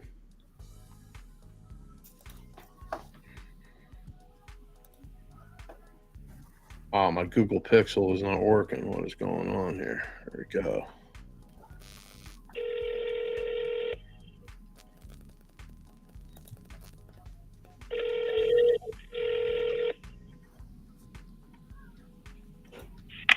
Hello, this is JD. Oh, wow. A realtor that answered the phone, bro. I've been calling a bunch of people. How you doing today? I'm calling about a property on 11th Avenue. You got a second for me? It is should already be showing under contract because it just went back on contract. Oh, it says it's for sale, so it's not available, is what I'm hearing. As of yesterday, Okay. I thought I had changed it in the MLS, but I gotta double check that right now. Yeah, it might be on the MLS. We're talking about Zillow. They're not too motivated to help you out, right? Generally not. All right, my man. I won't take up any more of your weekend. You have a great day. Take care. Bye-bye. All right, so that one is sold, allegedly. Reply and thread. That was Lisa's in Cape Coral. It is under contract, so we can probably put a note under contract. Let's follow up in 17 days, question mark.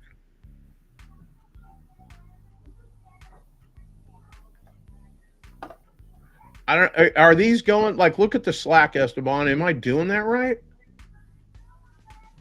It looks like it's just adding it to the bottom. I don't know if it's adding it to that. I don't even know if he's here. Is he? Yeah, it is adding it to it. Okay. I'm just making sure. Okay, so that one was under contract. This one right here, I left a voicemail. Oh, this is, I never called this. This is a for sale by owner. This is a garbage one, but I'll call it. This is direct to seller, for sale by owner. Let me see what's going on. It's still for sale by owner. $135 a month for. Let's see. God, I hate Shiplap.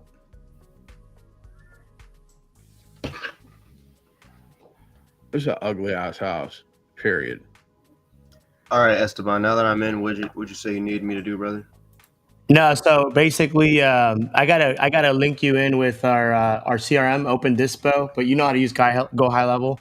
We'll talk about this outside the live, but just for now, those are leads that are coming in from the live. So anytime somebody scans it, we'll call them up or whatever. I need like 5-10 more minutes to finish some back end stuff. For sure, brother. Take your time. Yeah, there's a lead in the private chat, John. I seen that one too. Okay. Kyle Carliso. Okay. All right. That was a 5-4.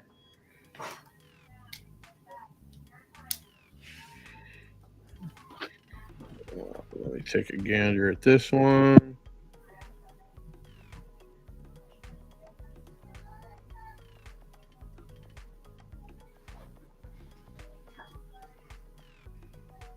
Okay, let me put this down. 112 days on the market. I will call from the Cali number. Let's go. I need to change all my voicemails on here too.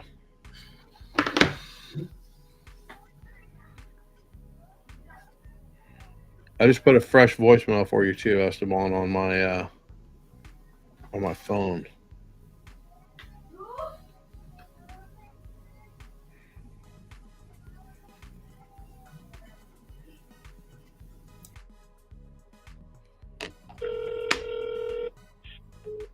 Oh, it just hung up on me. What is up with that? Like, you don't even get a chance to ring. That number's not real.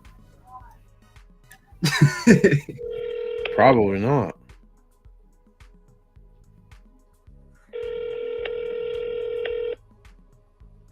Oh, I don't even know if that's calling right. Let's see here.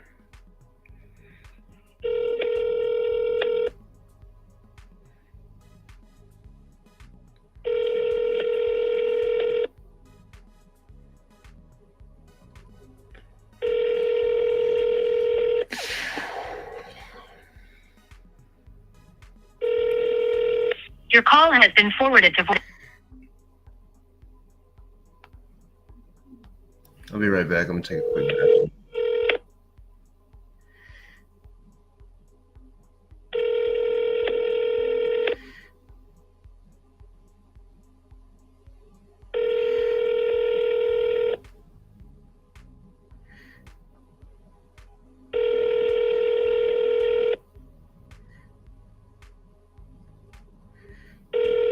forwarded to an automatic voice message system. 6232. Available. At the tone, please record your message. When you have finished recording, you may hang up or press 1 for more options. Hey there, my name is John. Saw a property here on Midway Ave. Looks like you dropped the price a while ago. I'm seeing if I could get a little bit more information on this property. Call me back, 559-212-3423. We are trying to lock up at least one more property before year's end. I don't know if this is a good fit or not. Give me a call. Let me know if you got a few minutes to chat with me. Can you guys see how scripted I am when I call this shit? I have no idea what the fuck I'm saying. Doesn't matter. But when they call back, I'll be like, caller number 9.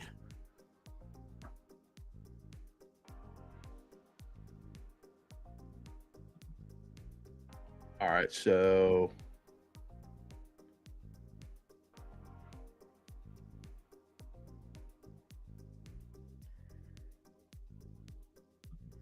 what else do we got to call here?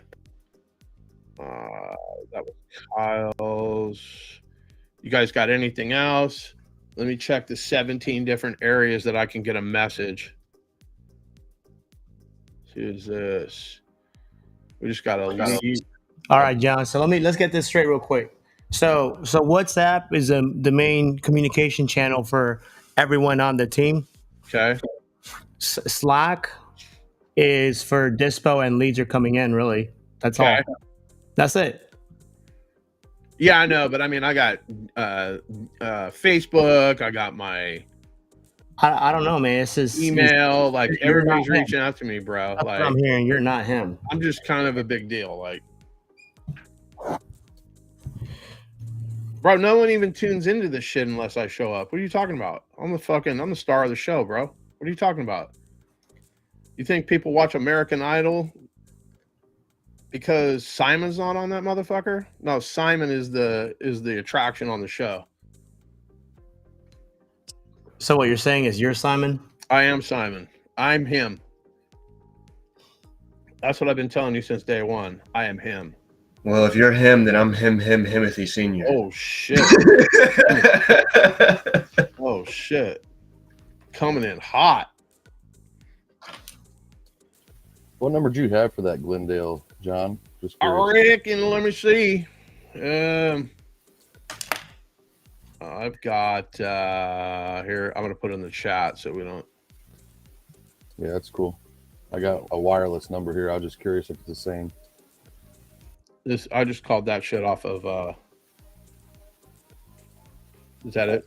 I got you. No, I looked up the owner. I was just curious. I can't call the owner because it's on market. No, I got you. Number I found. I didn't know if it was something that you were calling. I was just curious. Oh no. If it was an owner, then unless he's an agent, I can't really call him. That's why you shouldn't get a license. Yeah. He's got a bunch of different addresses on here right in that area. That's why I was curious.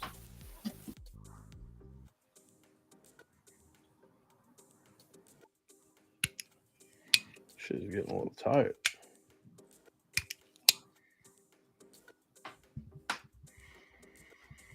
You don't know nothing about that Medford knife and tool. I'm just telling you guys. You want to spend a ridiculous amount of money on fine American pocket knives? Medford knife and tool. I got a guy out of Laredo, makes handmade Damascus knives, folders, pocket knives, straight blades, all that stuff. Bent Creek knives. Awesome.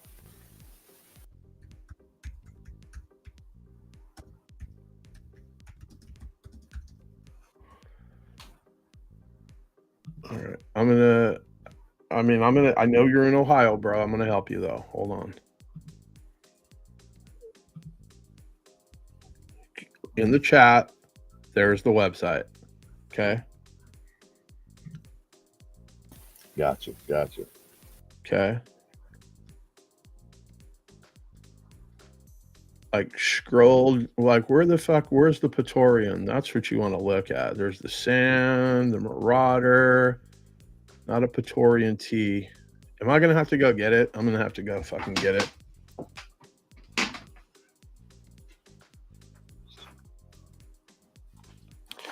Anybody here have any questions? Sorry, guys, I'm working on some back end stuff. John's not smart enough to handle any of this. He's a boomer. Welcome to my world. Yeah, nobody wants to work on weekends, bro.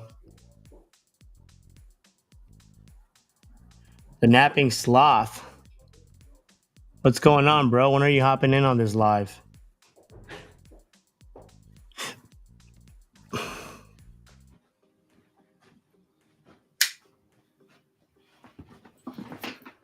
I get messages from all these. All right, show and tell time, Kyle. Where did Kyle go? I fucking went to go get a knife just for fucking Kyle to fucking see. Because Kyle doesn't know. There he is. Kyle. That's some custom fucking crafted fucking shit, Kyle. Look at the blade on this thing, Kyle. Look at the blade on that thing. That's pretty cool. I like that. Hey, careful. Look how thick that thing is, bro. Do you see how thick that son of a bitch is? Jeez. You think that I'm gonna stick that thing with the hammer and the hammer would break, man. Yeah, bro. Jeez. I got a cool one. Let me dig it out here. I don't want to even tell you how much that knife is. You wouldn't even believe me. Fuck, you can cut coconuts open with that. Oh yeah, bro. That's I'm telling you, that thing is serious. I mean, this is my everyday carry. So it's a very simple one, right? I carry it in my pocket, but that's the same thing. Look how thick that son of a bitch is. Like you're not gonna worry about like, am I gonna stick this in somebody and it's gonna break? No, bro. This shit is the real deal. And it's got the little trigger on it. This is called a 187. But this is my daily carry right here. This is one I beat up. I don't have to put any oil on it because it's got a PVC coating. Like I am him. I just want everybody to know I am him. I daily carry a Glock 19. Do we want to go there too? Do you want me to pull it out? Like you're gonna pull out a big cowboy. I got the Glock 23 on the bed stand. I got like the AR pistol probably pulls out. I got it. I think it's a 27, isn't it? What the hell is it? I don't know, John. I heard you call everything an assault rifle. What the hell is this thing? I don't even know what model. I just bought this shit. Oh, it is a 27. Anybody have any leads? Any questions? Throw your questions on here. I got a 38 up there.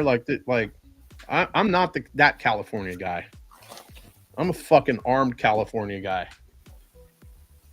that drives a Tesla. I thought you guys were afraid of guns over there. No. 870 pumps. Like I grew up shooting dove and whatnot, but like, yeah, I got the 870 pump. I got handguns. I love shotguns though. Shotguns is my shit. If I could carry a shotgun out in public, that's what I'd roll with. Get Terminator. Straight up. Yeah, fucking that 870 pump. That's what's up. This one here's my favorite as far as straight blade goes, John. Oh yeah, that's nice. That's all handmade. Yeah. Not too big, not too small. Mhm. Perfect. Still This got thing, the this blade. bad boy probably weighs about maybe 1.5 pounds, 2 pounds. Like this thing is no just fucking hit somewhere. You don't even have to open it. Right, all you gotta do is show them the handle. They're like, man, it looks like some wicked shit. I'm just. Oh, that's it. It's all custom and shit. Here's a big straight blade. This is a nice one too. And then it's got the pummel on the back, so you can crack somebody's fucking skull open with that son of a bitch. Bah! Yeah, this dude does all kinds of custom file work down the spine, and he does a heck of a job. Yeah, it's a nice looking blade. Yeah, John's got a knife built for Not real He-Man. Not Oh, real I got all kinds of them. I got a pretty good collection of random crap too. I'll go bust out the pocket sword here in a minute when I take this one back. It's in your cane, ain't it? That's the shotgun you need. Yeah. Well, Or you guys are looking for more team members. Yeah, Rudy, you can come through. You can come through like a broken rubber. That's how John was born. I was a test tube baby. I had a womb with a view.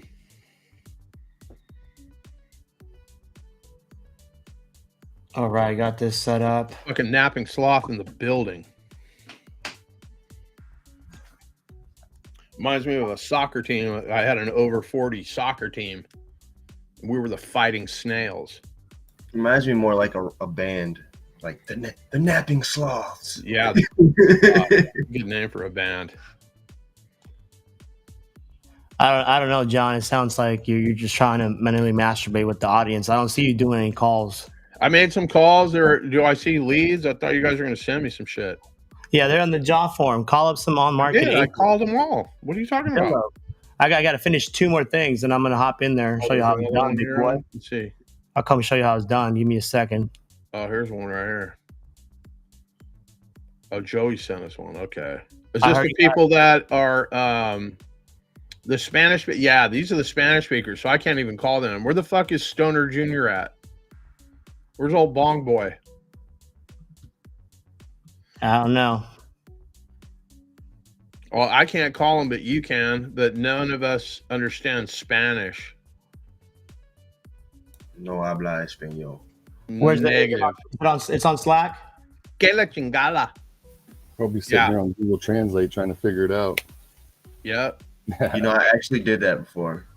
No lie. Yeah, my brother's a deputy sheriff, and he uses it all the time. He says, Oh yeah, I have a trans a thing on my phone that you speak into it, and then it speaks out in Spanish, and then they can speak into it. That's how I used to you talk say to you're my trans? handyman. What's that? You're tranny? Is that what I heard? You're trans? Wow, that just happened. You're the one who's talking about all the shit you got to do on the back end, and I'm the bad guy. touchy words, huh? Yeah. Yeah. So that one right there is all Spanish. So why did this come in from Zapier too? What was that? So Zapier is what causes the integration. So when someone fills out the form, Zapier pushes it to Slack. Yep. But it's in here twice. Do you see that?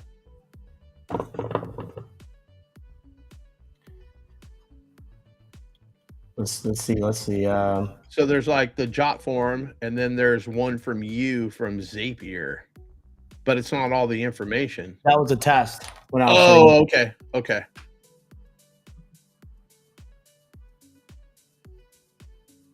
Oh, okay. I see what happened. Okay, yeah, no. So I changed the app before me. I changed it to whenever a lead gets submitted, it just shows like I'm the one posting it. Okay. But okay, so let's see. Yeah, you got to call them because that's Spanish, and I will go get more water while. I'm gonna stop what I'm doing. Just whoever submitted this lead, just you. It's fucking Joey, bro. These are people. Joey, okay. So we got 24. Yeah, Mondo on here with the fuck the Dodgers. I love it. They did not get Ohtani. Did they fucking really? They better fucking not have. I'm gonna be fucking pissed. That's my fucking brother-in-law. For those of you scoring at home. So is Joey? Is he on this live or where's he at? No, fucking Mondo pissing in my fucking cornflakes, bro. I don't like that. I concur with that. Fuck the Dodgers. Fuck, that sucks.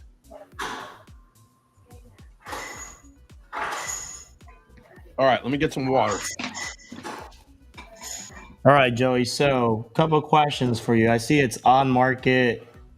I just have an address. There's a divorce situation, but are they actually selling this thing? How'd you come across them?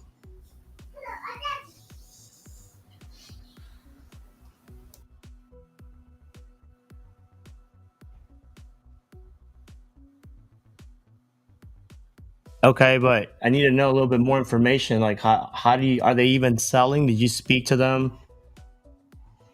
Facebook advertising. Hold on, bro. I'm gonna bring you.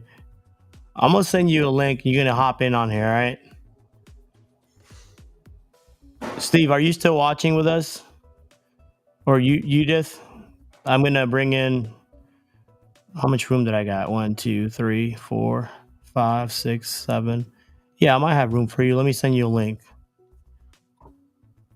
Where are you at? Let's see.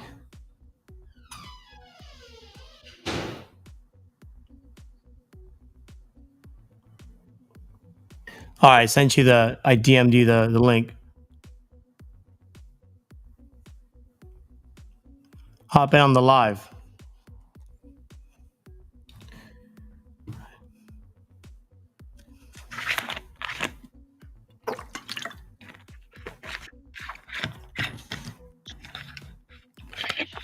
What's up, Joey? Hey, what's up? Give me 1 second here.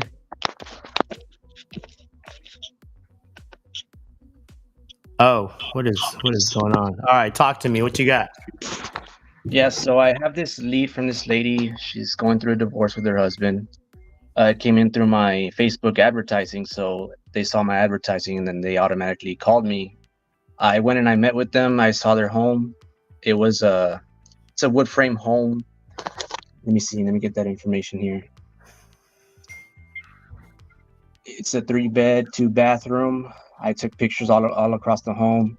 They did a little bit of work on that home, and they're looking to sell as soon as possible. They asked me automatically $80,000 is what they're asking for.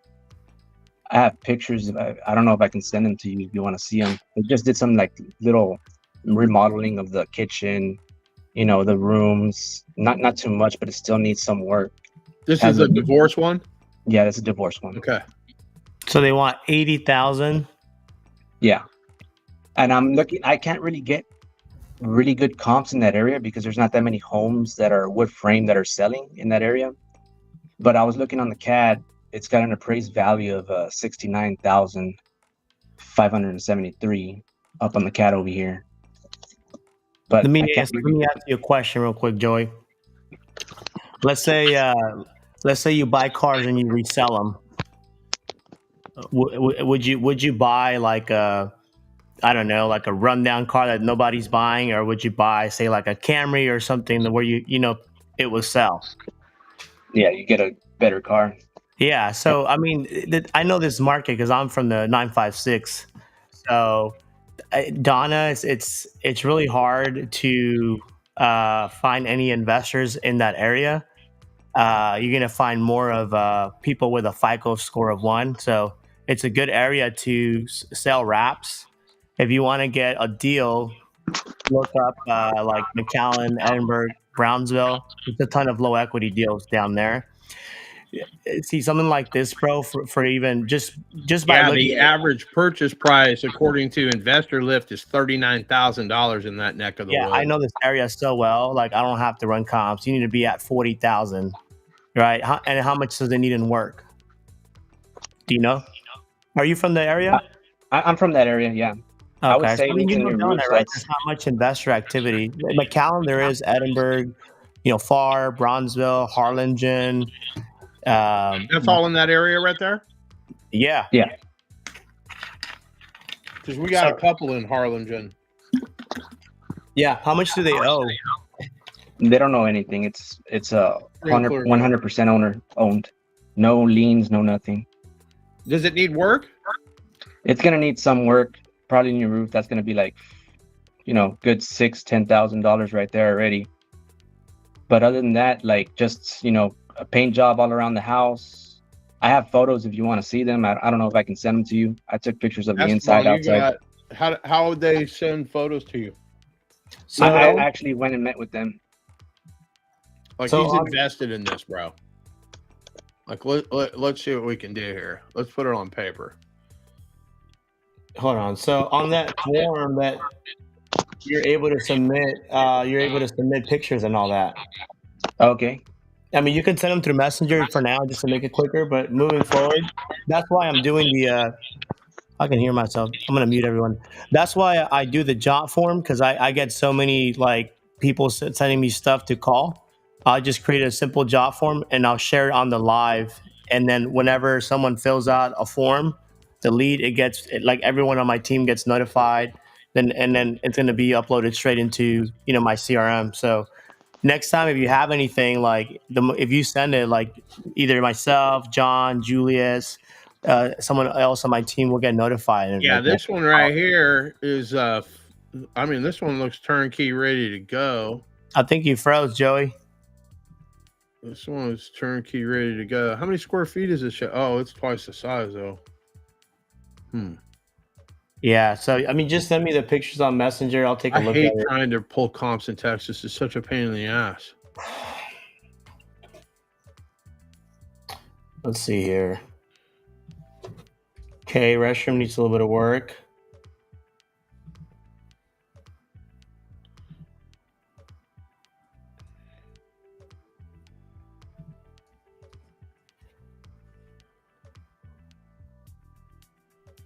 I mean, you guys, yeah. I I'll mean, send you the right address. Hold on. I can call, but I mean, to be honest, bro, like this is gonna be hard to move. Like, there's just no like unless like if you were gonna buy it, you take it down yourself, right? It would make sense. I'd probably lock this thing up around 40,000, 45,000, and it's gonna need about $12,000 to $15,000 of work. You know what I mean? And then the ARV in the areas are like, is what are you seeing there, John? Why would we not do a novation where we put X amount of dollars in and? Well, the thing is, like, there's no one in the Donna market. I know that area very well. Oh, okay. Yeah, I mean, bro, to be honest, like, what's your goal here? You trying to get your first deal? Yeah, I'm trying to get my first deal. That's what I was mostly looking at. I was looking for I'd get it under contract, get it for that 80, go and assign it for, market it for 90, get an assignment. This is what I would do for you, my man. Just go on to Zillow. Let's go over to McAllen, Texas. Just go on Zillow, look up on the More tab.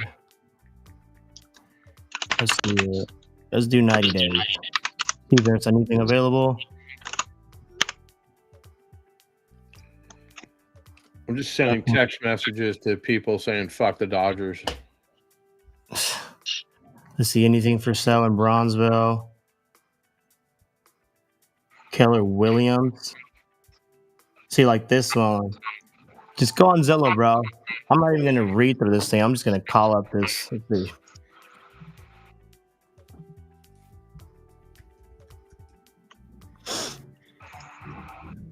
Call up on market stuff 100 plus days.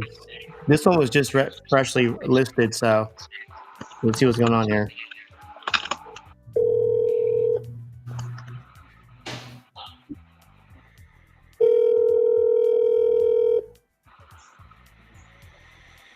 Your call has been forwarded to voicemail. See, the thing is, agents don't answer their phone.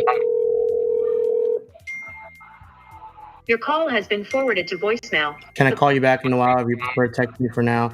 I'll respond shortly.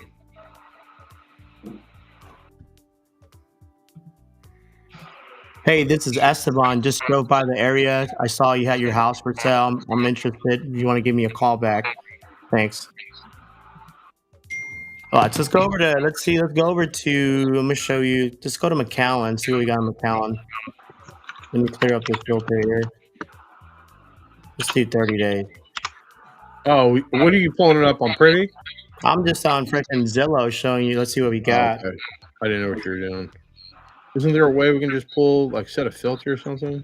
Yeah, we can do that. See, there's a lot of houses. See, McAllen is a hot market for sub 2 deals. You got one in foreclosure right here. Oh, you got this nice one right here, 22 hours. These are all low equity deals, like a lot of new construction loans where the builders, they're having a hard time selling their house. Like, I had someone come up to me with 5 builds open to all sub 2s. They basically go get a builder's loan from the bank, and they build the property, and then they sell it, but they can't sell it. Let's go over to. We already did Fresno. Let's do Fredericksburg, Texas. Let's see what we find in here. Ooh, this one just had $100,000 price drop. It's only been listed for 4 days. Yeah, so I try to look for stuff that's been listed for like 30 plus days. Another thing you can do, these filters, they won't work down in the RGB because it's such a small population compared to other areas. Give me a second. 24 days on Zillow. Yes, ma'am. I missed your phone call. My name is John. I was calling a bunch of different properties. I don't know which one I called. Oh, you did? Yeah, this is 414. Yeah, no worries. This is 414 Maple Drive in Terrell. Okay. For Helen Gomez. Okay, fantastic. So tell me what's going on with that property. Let me try to pull this.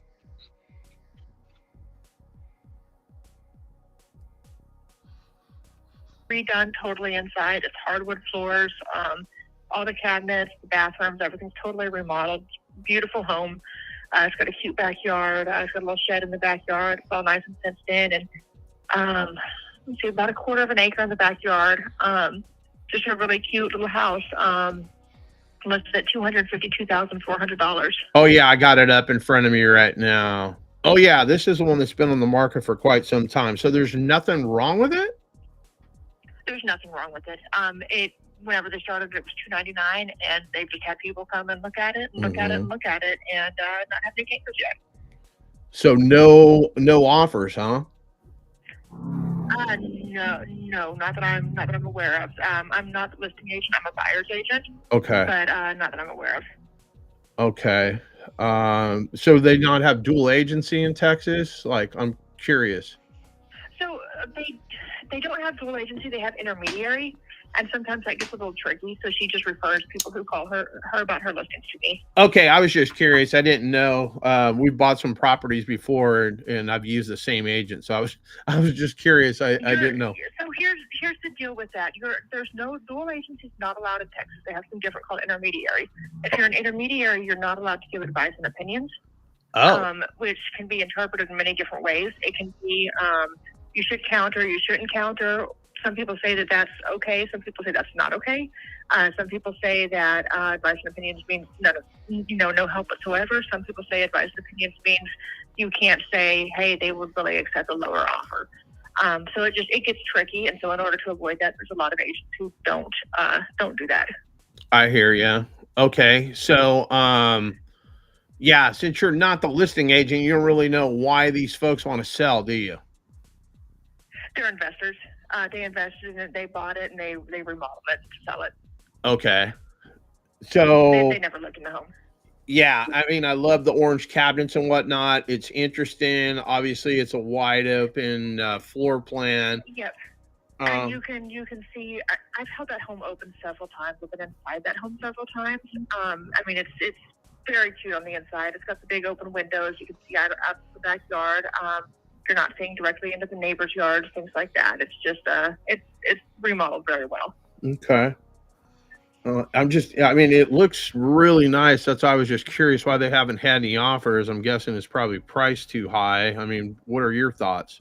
It's been reduced. It's been reduced pretty drastically. It started at almost $300,000. So it's I mean, if I can pull up comparables for you and send them to you if you'd like to see. Honestly, I think that's just interest rates and things like that are getting in the way, and then we've got the holidays on top of that. So you're seeing a lot of reductions right now. So. Right. Okay. But as far as you know, I don't need to see the home. Well, I mean, it's a possibility. I don't want to make, I don't want to waste my time if, there's something wrong with the house. Nice. Yeah. No, there's nothing wrong with the house. It's nice. And if you want to, I can also send you, let's see, there's okay, she's actually got an inspection on here. Yeah, I can send you over an inspection if you want to see that. Yeah, that would be. It's got foundation. Okay. Go ahead. Let me get your email and I'll send you all the documents I have. I've got an inspection, I've got a seller's disclosure, and I've got a foundation warranty. Okay, you ready? Yeah. Hey, what's going on, bro? houses@gmail.com.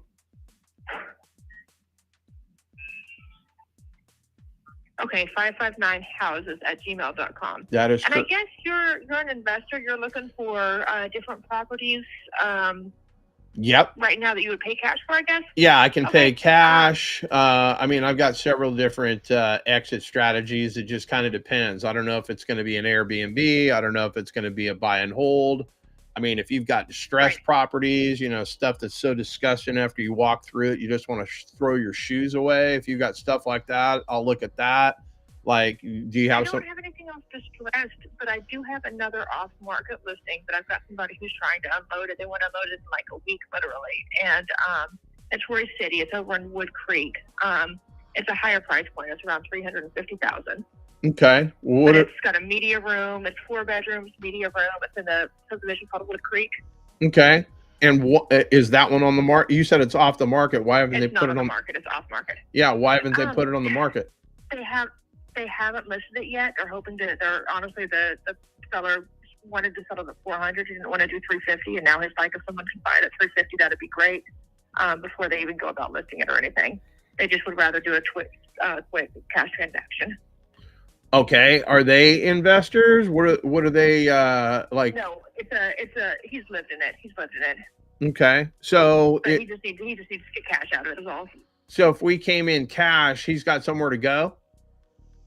Yeah, he would need like 2 weeks. He would want a 1 week close and a 1 week lease back. Okay. Okay. Well, can you send me information about that? You got photos? Like, I can guess what the house looks like, but Yeah, let me see what I can. I'm going to send you the information on this one, and then I'm going to try to send you what I can dig up on that one. It's a little harder because with it not being on the market, I'm not going to have as much information as I will on the first one. yeah, no, that's totally fine. I can pull. I've got some tools to work. We buy quite a bit of properties on market, off market. Doesn't matter to me.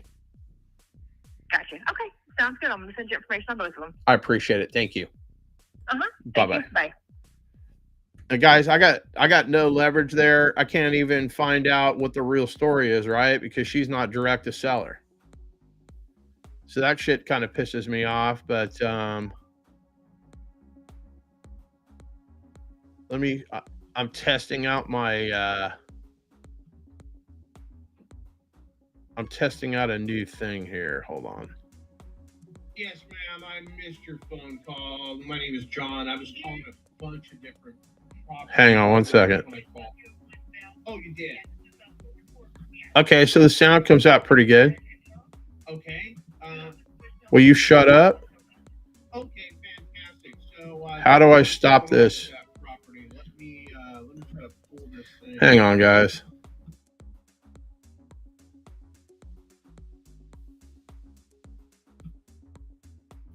She wouldn't stop talking.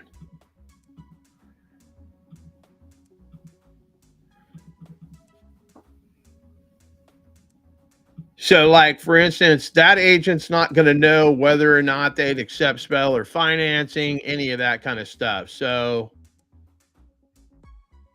I don't really know what we can do, but I can try some different things. Let's just play her game, and let me see if I can save this. Okay. So I've got that one. This is this one. Cut. Where's Slack at? Esteban, where do you want me to put these like follow-up ones? Do I just create my own thread?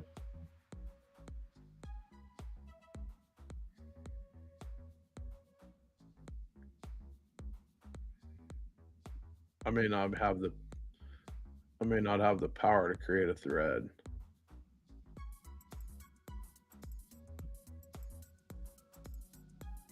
But I want to continue that conversation. I don't know if there's something we can do there or not.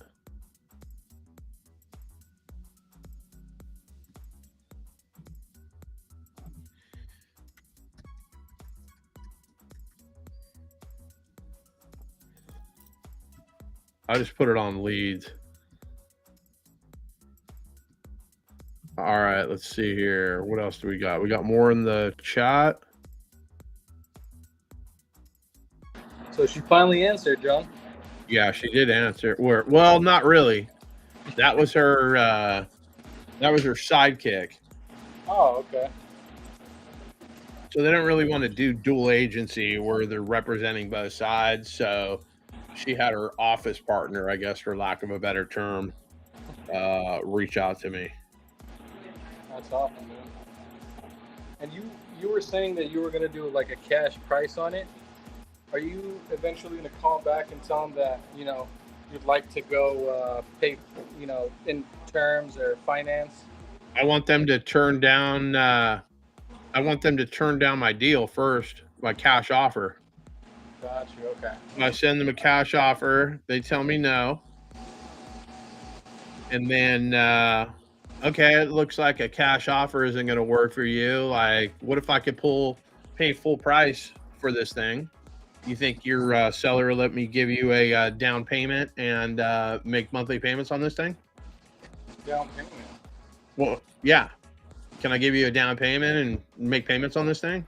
No, they can't do that. They've got a mortgage. Oh, I can work with those too. You just have the conversation. So whatever objection she has, you roll right over it. Okay, so you don't want a lowball cash offer in your opinion, and you don't want to go with seller financing or a subject to. So, I mean, what do we do here? Like, what happens if the house doesn't sell? Like, you only get paid if I bought the house or somebody buys the house, right? So you're basically spinning your wheels is what I'm telling the agent.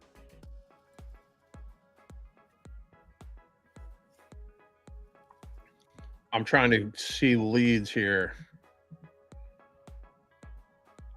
I don't see any leads in here. Oh, jot form submission. Let's see here. What is this? Fucking Pirates Cove. Let's go. What's this one? Let's see here.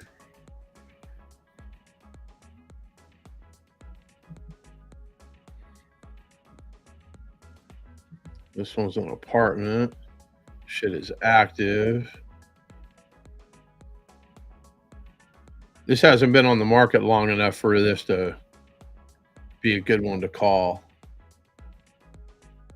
It's only been on the market 21 days. It's got an HOA of $225 a month, which would probably limit us to what our exit strategy could be. We could call, but I don't see this being a good fit for anything.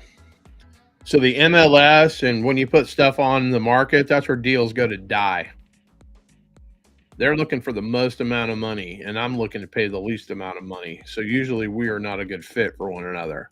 But if your shit is overpriced and it's been on the market for more than 100 days, well, you might be interested in something creative since you could get your number and nobody else wants your house.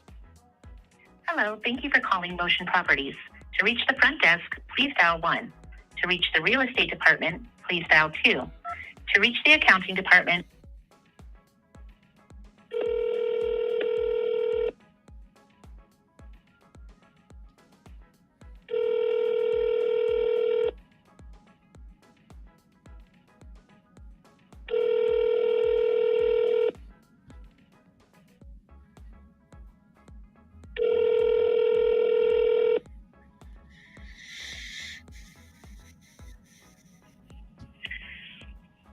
Hi, this is Marianne. I'm not available to answer your phone call right now, and you are important to me. Would you please leave your name, phone number, and the property or problem you're calling about, and I'll call you back as soon as possible. Thank you, and have a great day. Yeah, I was actually looking for Teresa. It's property here on Pirates Cove Road there in Las Vegas. My name is John. Give me a call back. You can call me directly on my cell phone at 559-212-3423. Again, my name is John. I just had a couple of questions. I don't know if there's HOA restrictions as far as renting this property out. Give me a call back. Couple of quick questions. Okay. I didn't know. One or two before the end of the year. Otherwise, Uncle Sam is going to come after me. So let's see. You're not putting it in a 1031 exchange? No, I do a ton like that. I'm not well, either a 1031 or something I could use like as a midterm, short term. That's kind of more like what I'm looking for. So Jack put me in contact with you. He had mentioned that you had this property. You had it listed. I think I've called about like 10 people. I just left Austin too. I was just down there like an hour ago. Would you remind me what the address? Steven, my bad. I'm sorry, Steven. Steven? Jack Harlow. Oh, I call him Jeremy Harlow. Oops, Jeremy. Jack Harlow. Well, yeah, we're really good friends. Like, I guess that's his nickname. Oh, okay, I see. I probably shouldn't have shared that with you. Yeah, he's got a. No, you're actually completely fine. He's a great person. I've been trying to work with him for about 6 months now, and finally he told me he spoke so highly of you. I just didn't know when I was going to get the honor of speaking with you, and I'm glad I do today. But I think he's talking about 14639.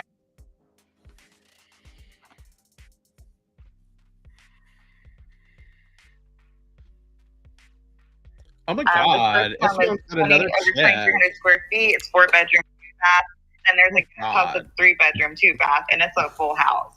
Gotcha. And it's $1,250,000, but she's willing to owner finance it at 10% down, 3% interest rate with a 30-year amortization, and then a 7-year loan with the last payment being balloon. And I told him about it, and I said she's willing to do that formula for that and 2 other properties that are hers. Okay, so wow, that is a lot. Okay, so let me see. What are the rents in the area there? I see there's also like an HOA. There is an HOA. It's $250 a month, but she pays it. She's as the owner. It's Friendship Ranch. They just want the grass maintained. They don't really do too much. Okay. So I don't have to worry about the. I don't have to worry about them coming in and knocking on my door because the music's too loud. No, it's more of a grass too high. That's when they get offended. Oh, gotcha. But if the grass stays low, they stay out of your face. There is a neighbor that likes to tell everything, so she's adding these green sheer mesh covers to the top of the gate for privacy. Oh, okay. Yeah. So I'm reading here. It says it's renter occupied. Did I read that correctly? That's right. She's getting rent from it now. From when I originally listed it, she just rented it out, like I want to say November 1st, for a year to a tenant who pays her $2,800 a month. So you got a tenant that pays $2,900 a month. Mm-hmm. And then, is there anyone living in that the other property in that same lot? No, they're not allowed to because of the HOA at this time if they're not buying it. So the renter cannot use that. Okay. So they're just renting that out is completely out of the picture. Unless it's a quote unquote family member. And until she puts, I guess, a green privacy mesh thing above, the neighbor tells because they watch.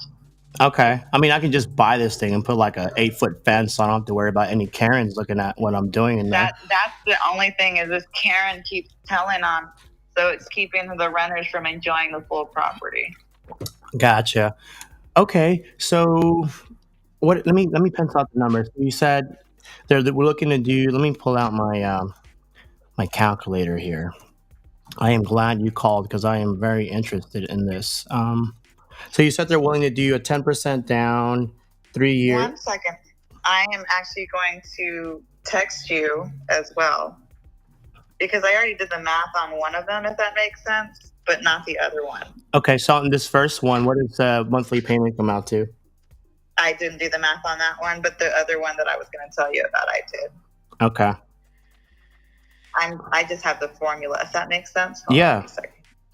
Wow, you have but all I actually did the formula. The reason why I haven't done it on this one is because the other one is $720,000. It's 3 acres completely. It's half commercial, half residential. The tenant is paying $1,500. and she's willing to sell it at $720,000. So I had to amortize it. What? Because I realized what the client was getting if they keep the renter. Gotcha. And I was shocked that she was willing to do a 30-year amortization Yeah. of the 6 years. And with that number to show her what she's getting. And after paying taxes, she was like, please sell it, Amber, please. Tell them to sell, buy all of it like that. And it was so hard. She's 86 years old. She says she doesn't want to give the money to her kids. She wants to live to invest and spend it. So she's not trying to go too long. Gotcha. Okay. So And that's where I got the $2,800 a month amortization, pay for 7 years at 10% down, and she was willing to do it. And I told her I would take it off the market okay. to make this work. So let me see. Have you guys had any serious offers other than a bunch of knucklehead wholesalers probably calling you? Yes, we have. There was an investor who bought 6th Street, and he wanted this one, and he was going to rent it out. Okay. But Did you run out of money or something, or like what happened? after he bought 6th Street, we didn't hear from him again. And then by the time he wanted it like we already had a renter, and we didn't. It is what we're not doing that. Gotcha. And so, and here's the second one. This is where I did the math and the address. And 4501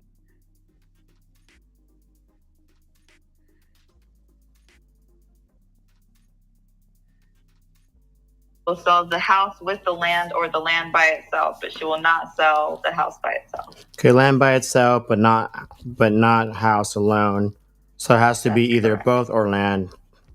That's correct. And the land is $420,000 with the same type of scenario. Okay. So what I'm hearing is on that first property, if I come in there with the 10% down, 30-year AM, 3% interest rate, we can close on this before the end of the year? That's correct. Okay. I mean, do you guys have a title company and all that, or should I get that set up?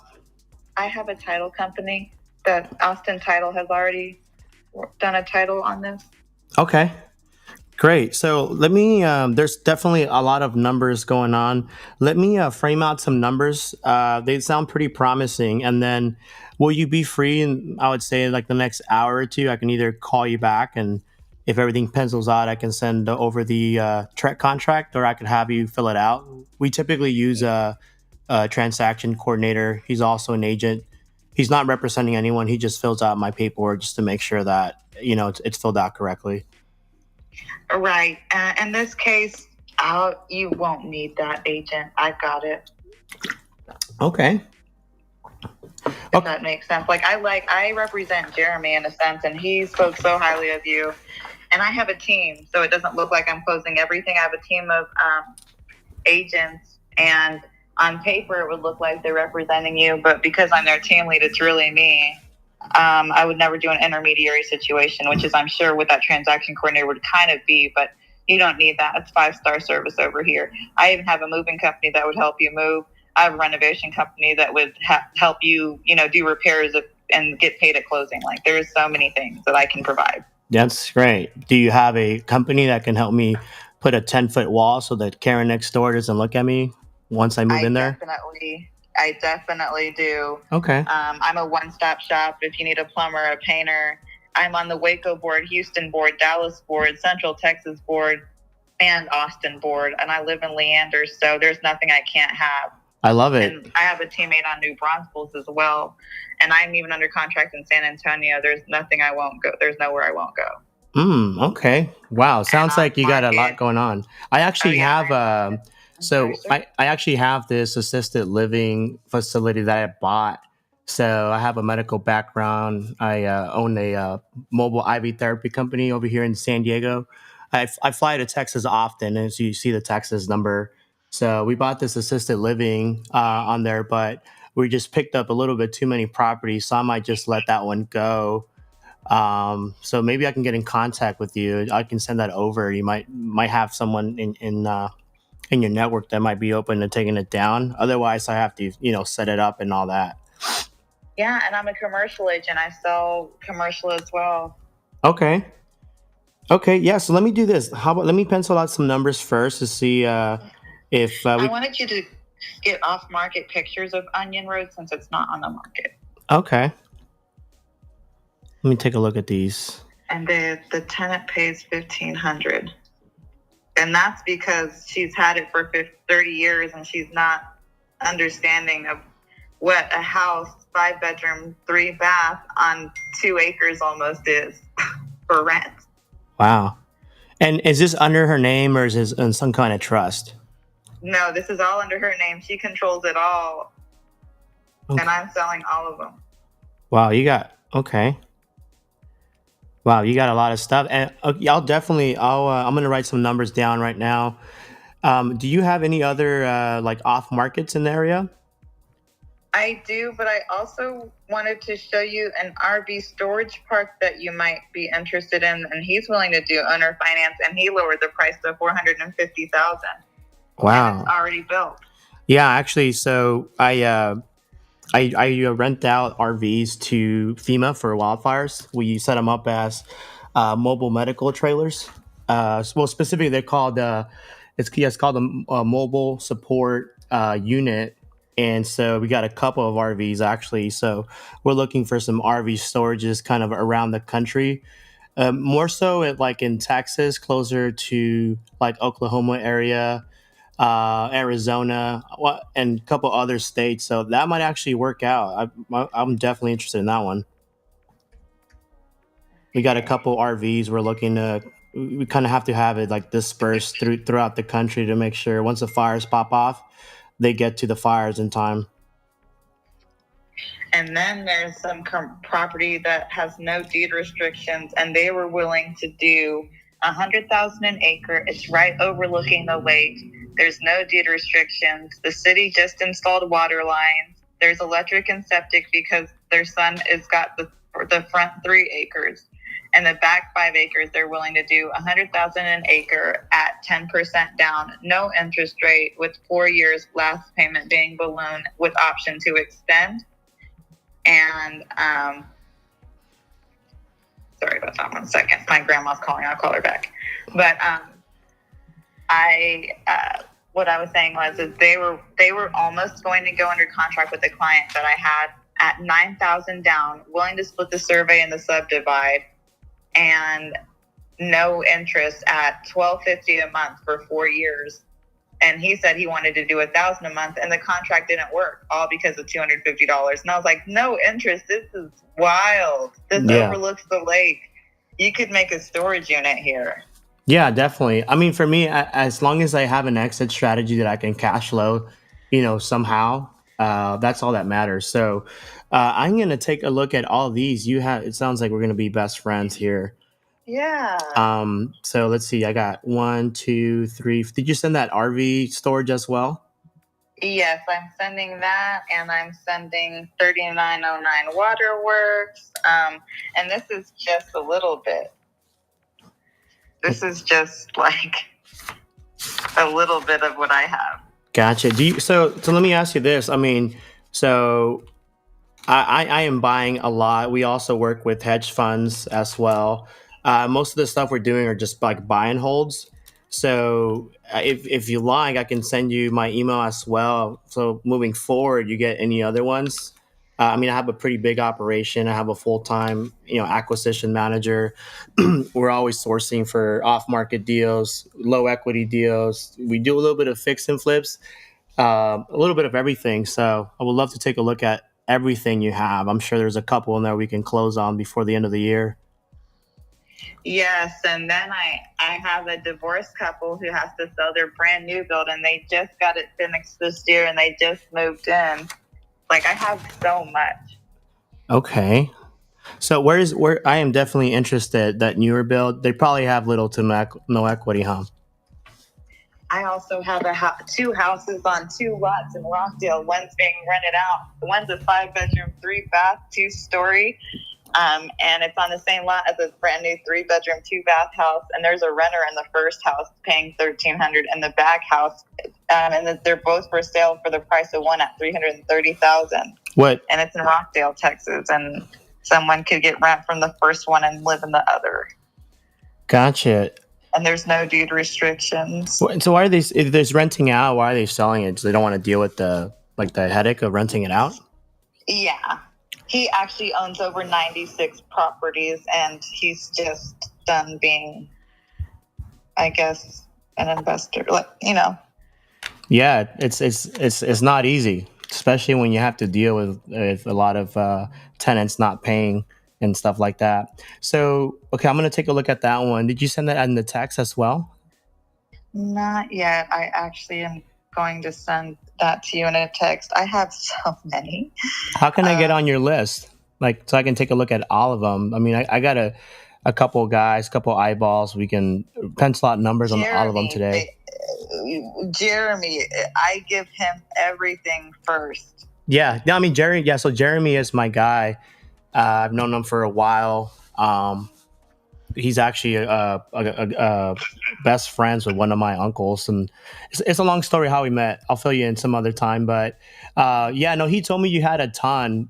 We've been trying to connect, but he's a little busy with work, so I've been trying to get him out of his job and come in and invest with me because we're buying about 20 to 30 a month, of these properties. So I'm glad he put us in contact. Yes, me too. And he was like, I have someone that I really think you're going to... I am making all this up. You don't need a script. Like, hey, Esteban's going to be calling. And I was like, oh my gosh, I'm on the phone. It would be today. I'm sorry. We'll call y'all back. Yeah. But he knows, I was like, I'm going to call y'all back. And so I was super excited. And but yeah, I'm excited to work with you. And I have been trying to get him, he's seen all the properties I'm sending you. He's looked at them with his brother. And he was like, yeah, if you want to send this to somebody, send this to him. Okay. Yeah, no, definitely. Is this Rockdale one? Is this the one, the new build with the divorce situation? No, that's 3415 Band. Give me 1 second. I'll get that to you too. I'm sorry. I have so many. Okay. I mean, do you have these written down on a notebook, a computer, or? I had an assistant, and I just let her go. And I also, because I just moved brokerages. Oh, okay. What brokerage are you with now? Last week. And I'm just getting settled, and I had to move 24 of my listings with me. I had to, I just joined a Houston board. I had put them all on the Houston board to bring all my listings back to day one. And the loyalty of all of my clients is just amazing. They're like, we'll move over. We're not following Keller Williams. We're following you. And here's the divorce one, Bandit Court. Rockdale. And I'm going to send you Rockdale. I have one that's being rented on Miranda. He bought it last year, and he's just going to have to keep putting, money into it until someone buys it. And that's how I met Jeremy, is I think my Miranda. Okay. And it's still for sale now. And what's that address?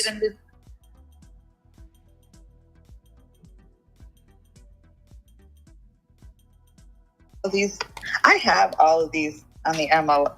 Give me 1 second. I have all of these. I'm just going to forward it to you. Yeah, if you want to send it on an email, I'll take a look at all of them. I'll slap some of my colleagues here with a wet noodle on the back, and we can put some offers in on all these. Okay, let's see. I'm about to give you direct access to just my MLS, my Houston MLS, everything that I have so far. I also have, let me see here, a fourplex that's going to be for sale, and there we go. There we go. And I'm going to forward this. Can you text me your email? Yeah, let me. I'll text you my personal email, since we are going to be best friends. That's what it sounds like. Every time you see Matrix, that's a new listing. Okay. It's not correlating the way I thought that would go. Oh wow, these are a lot. Yeah, it's not. It didn't come out the way I thought. Maybe in an email it'll come out better. I'm not the most savvy. Okay. That's a Kappa group listings. Are you familiar with Patswood? No, sir. What's that? So it's basically it's kind of, you heard of Furnish Finders before? Of what? Furnish Finders. No. So, well, one of the things we do with our midterms, we'll either rent out to like insurance companies, or we rent out to travel nurses and things like that. So with Furnish Finders, basically we rent out by room on certain properties. Say where the mortgage is too high, and it doesn't cash as a long-term rental. We'll rent out each room, and basically this other company came out called PadSplit. And they'll subdivide each room and they'll put a tenant in there to help them build their credit and stuff like that. So the Houston market right now is very hot for, anything like 4-bed, 2-bath and above. Like they're hot. So like I'm very interested if you have any 4.3s and above in Houston. We have 200 contract right now. We just opened escrow on one yesterday on Rugged Oaks. And I have another one that I am we just submitted an offer and we're just waiting on the seller to sign. So yeah, I love the Houston, San Antonio, Dallas area, Austin, Greater Austin area, Dripping Springs, Marble Falls, Waco, Killeen. Like I'm all over there. That's crazy. I'm on all those boards. Oh, I'm surprised we haven't bumped into each other. And I have someone creating a new website for me. Like I'm doing a whole rebrand with all of my boards connected to it. Who's doing your website? Clients can have direct access to my MLS. Now it's not done yet. It's not active, but I'm going to text it to you. So then when when it's ready, you'll probably be able to, and all of my clients will be able to have full access to each MLS through my website. But thebrilla.com is what it's going to be.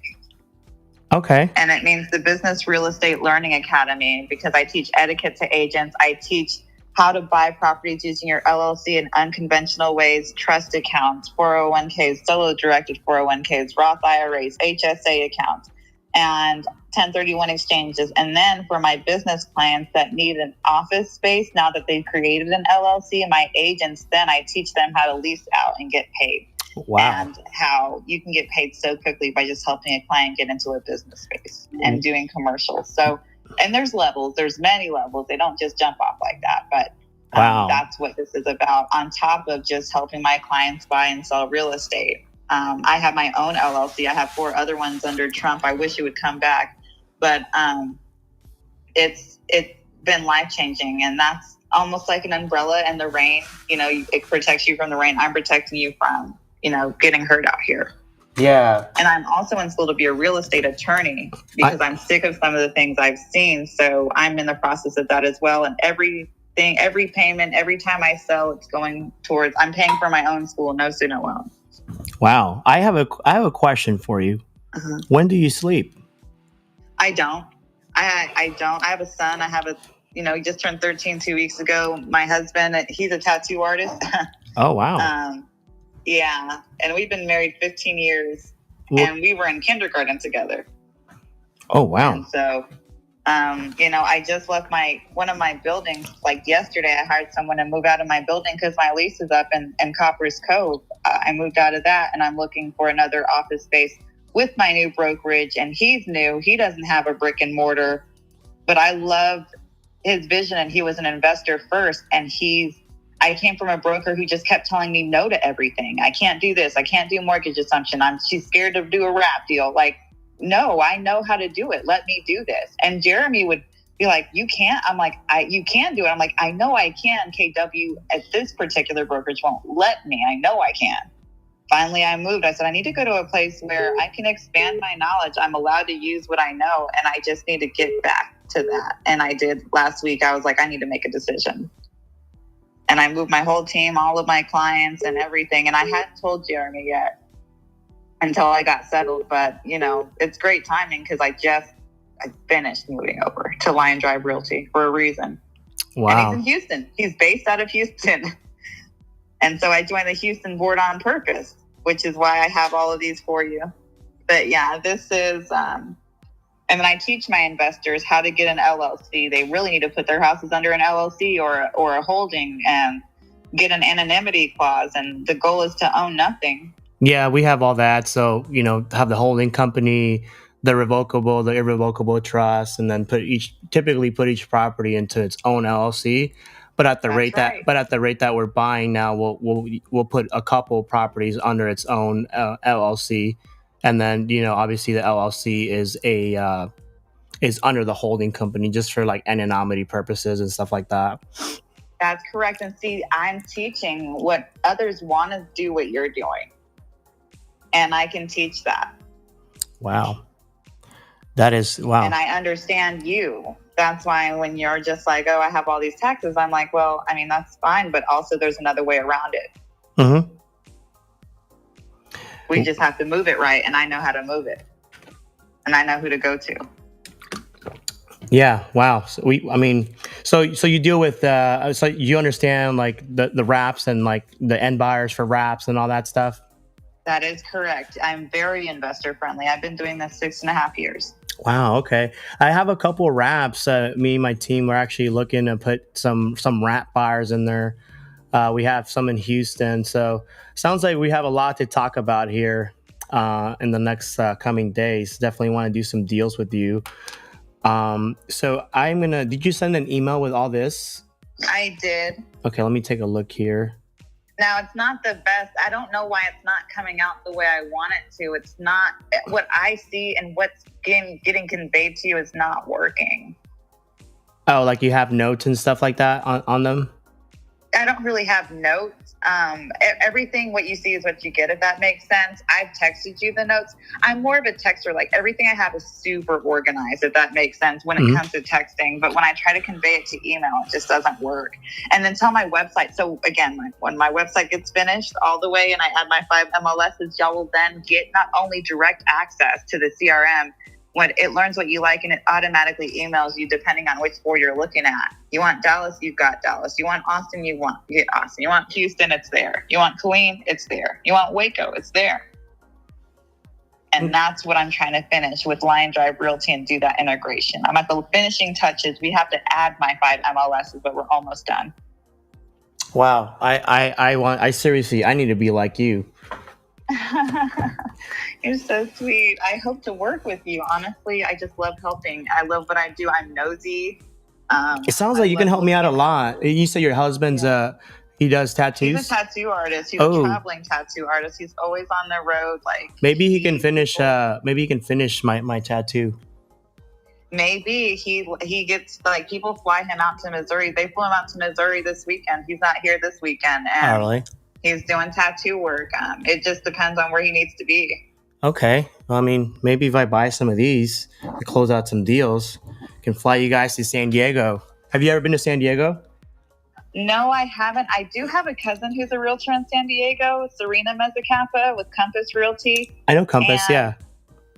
We partnered together for an Airbnb for $1.2 million a few years back. It was we partnered with an investor and opened up in Westlake right near a 24/7 yacht entrance access. And we were Airbnb-ing it, but just last year we sold that property and stopped Airbnb because it was getting too saturated. Oh, yeah. There's a lot of restrictions and stuff like that now. Like now they're being more friendly towards ADUs here in San Diego County. But yeah, it's like everybody wants to do, Airbnb, but I think there's a space for everything. You can do like Airbnb arbitrage, even wholesalers over here, even in this competitive market, like they're still finding ways to make, 6 figures on assignments, which is crazy. And then we also do subject to deals. One of my partners bought a $1.7 million property over in La Mesa, a really nice area here in San Diego, for like $30K out of pocket. Like that thing is nice. So anyway, going back to the topic, didn't mean to deter much. Yeah, it sounds like you have a lot on the plate. I got to take a look at all these. Should I just text you once I get numbers, or Yeah, text me the numbers, text me what you want, and I'll write it up. And I'm also looking for a new transaction coordinator as well, because I need one that can handle just my type of assignments. I can't have one just doing everyone's assignment. Well, I have a full-time transaction coordinator. He's also an agent there in Texas. We're part of a big community. It's called the Sub 2 committee with Pace Morby. So they get a lot of training with, writing up contracts, talking to title companies, all that stuff. So everything we do in Texas goes through a track. So if you like, I can put you guys in contact. He does all my stuff. He's the one that handled my file on one of my last closes in where is it? Fernie, Texas.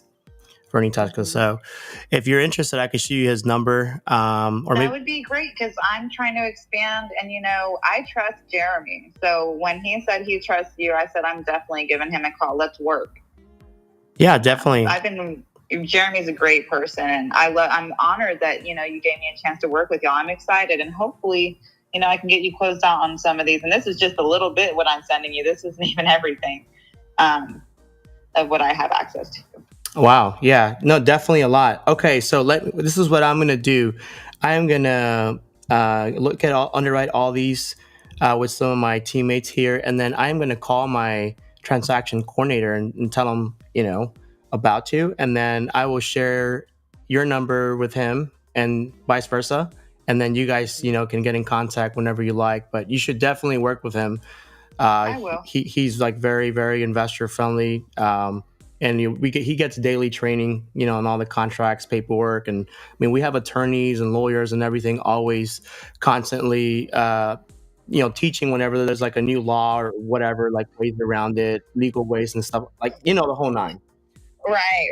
Like me, what I'm doing, and me going to school to be a real estate attorney. And I'm always going to be a realtor, but I want to be able to close my investors properly. I want to do my own deals. I want to do my own title company. I don't want to be told no when I want to do something. So, I don't want to be a broker. I want to be like an attorney has more power. I don't want to be controlled by Trek. Yeah, definitely. Okay. Wow. A lot to intake. And you said you like Trump, huh?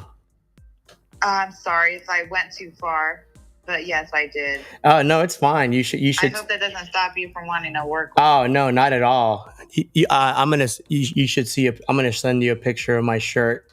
It's got Joe Biden's face on it, and it says Trader Joe's. I'm dead. I wear that shirt every time I go to the Trader Joe's, and like I get a bunch of funny looks from all the Karens in there, with the purple hair and stuff. But not the Karens. And what I call? Okay, so it's funny. It's crazy. Well, I don't know. You don't know what I look like, but I'm white and black. My mom's white. My dad's black. Uh-huh. And so I call Karens like for white people that like bitch, and then for black people that bitch, I call them super quiches. Super quiches. Yeah. That's funny. I call them super quiches. Super quiches. And I promise you, I am not racist, but my husband's white. He looks like, I don't know, but I be calling him super cute. And I'm funny, like, I'm really funny, but I'm serious. But, I just know how to have a good time. Real estate's too serious sometimes. Yeah, you definitely agree there. And you just got to live a little, but I'll also turn around and buckle down and say, hey, in the video tour that I'm going to send you of, and I'm just making this up, Fernie, Texas, this smells like cat shit in here. It looks beautiful, but, you're going to have to replace these floors. There was an off market I showed Jeremy, and I said, they smoked in that house, but it looks gorgeous. Wow. I said, that's not worth it. It's a smoke house. Like, they're going to have to rip out the paint sheetrock. Wow. And I'll tell them the truth. Like, that's why. And I'll go video tour it, and you will see everything. I can tell when there's a foundation problem. I can tell when they changed the AC and there was a water leak just by looking at the floors when I walk in the door. I know. Yeah. I was trained eye. Wow. You're just a walking encyclopedia at this point. Yeah, and I like to teach. All of my clients end up being a little mini realtor when they're done. I'm very transparent, and I mentor my team. So, like, I love helping. I just want the community to be helped. Of course. And you're going to get a 2-for-1. So it's going to be me and Antonio, or me and Steven, or me and Vanessa, or me and Anya. We're both going to help you with certain property in certain areas because communication is key. And I just feel like not one person can do it all. And if they can, they don't have enough business. And that's just me. I agree. And Do you so, have like a for YouTube you, channel or something like that? it's so funny that you're off it. I used to do a lot of YouTube videos, so they call me the land girl. I would get in my cowgirl boots and cowgirl hat, and I had bought 2 horses from Walmart with an orange rope. Bro, this girl And that's talks how too they much. hired me on purpose to do the video. And I'm like, you better lasso this land or else you're going to lose it. And then I'll pretend to lasso the horse. You sound like my Uncle John. Someone hired me to do it on their property in Florence, Texas on purpose. That's what they hired me for. And they had real cows and horses, and it was Cinco de Mayo, and their neighbors, you know, they had Spanish neighbors, and they were playing really loud, Latin music. So it was perfect for my background. It was the beautiful, most perfect video. And they even gave me enchiladas after. They came through, and a cerveza. And I speak Spanish a little bit, just enough to get along. But I do have Spanish people on my team that speak Spanish, just in case. But I can kind of carry it through until I can get to my, you know what I mean, teammate. I bet you know all this. I bet you know all the Spanish cuss words. I do. My mom's from Puerto Rico, so she was adopted by white people. Ah, okay. And so they call her gringa. And so Gringa, la gringa. I say I'm Puerto Rican, but I don't. I say I'm white and black, and I know I'm Puerto Rican, but I just don't connect because she doesn't connect. But she speaks Spanish because she got adopted when she was 6 years old. Wow. And so she taught me bad words. She taught me a lot, but it's just like if you don't use it, you lose it.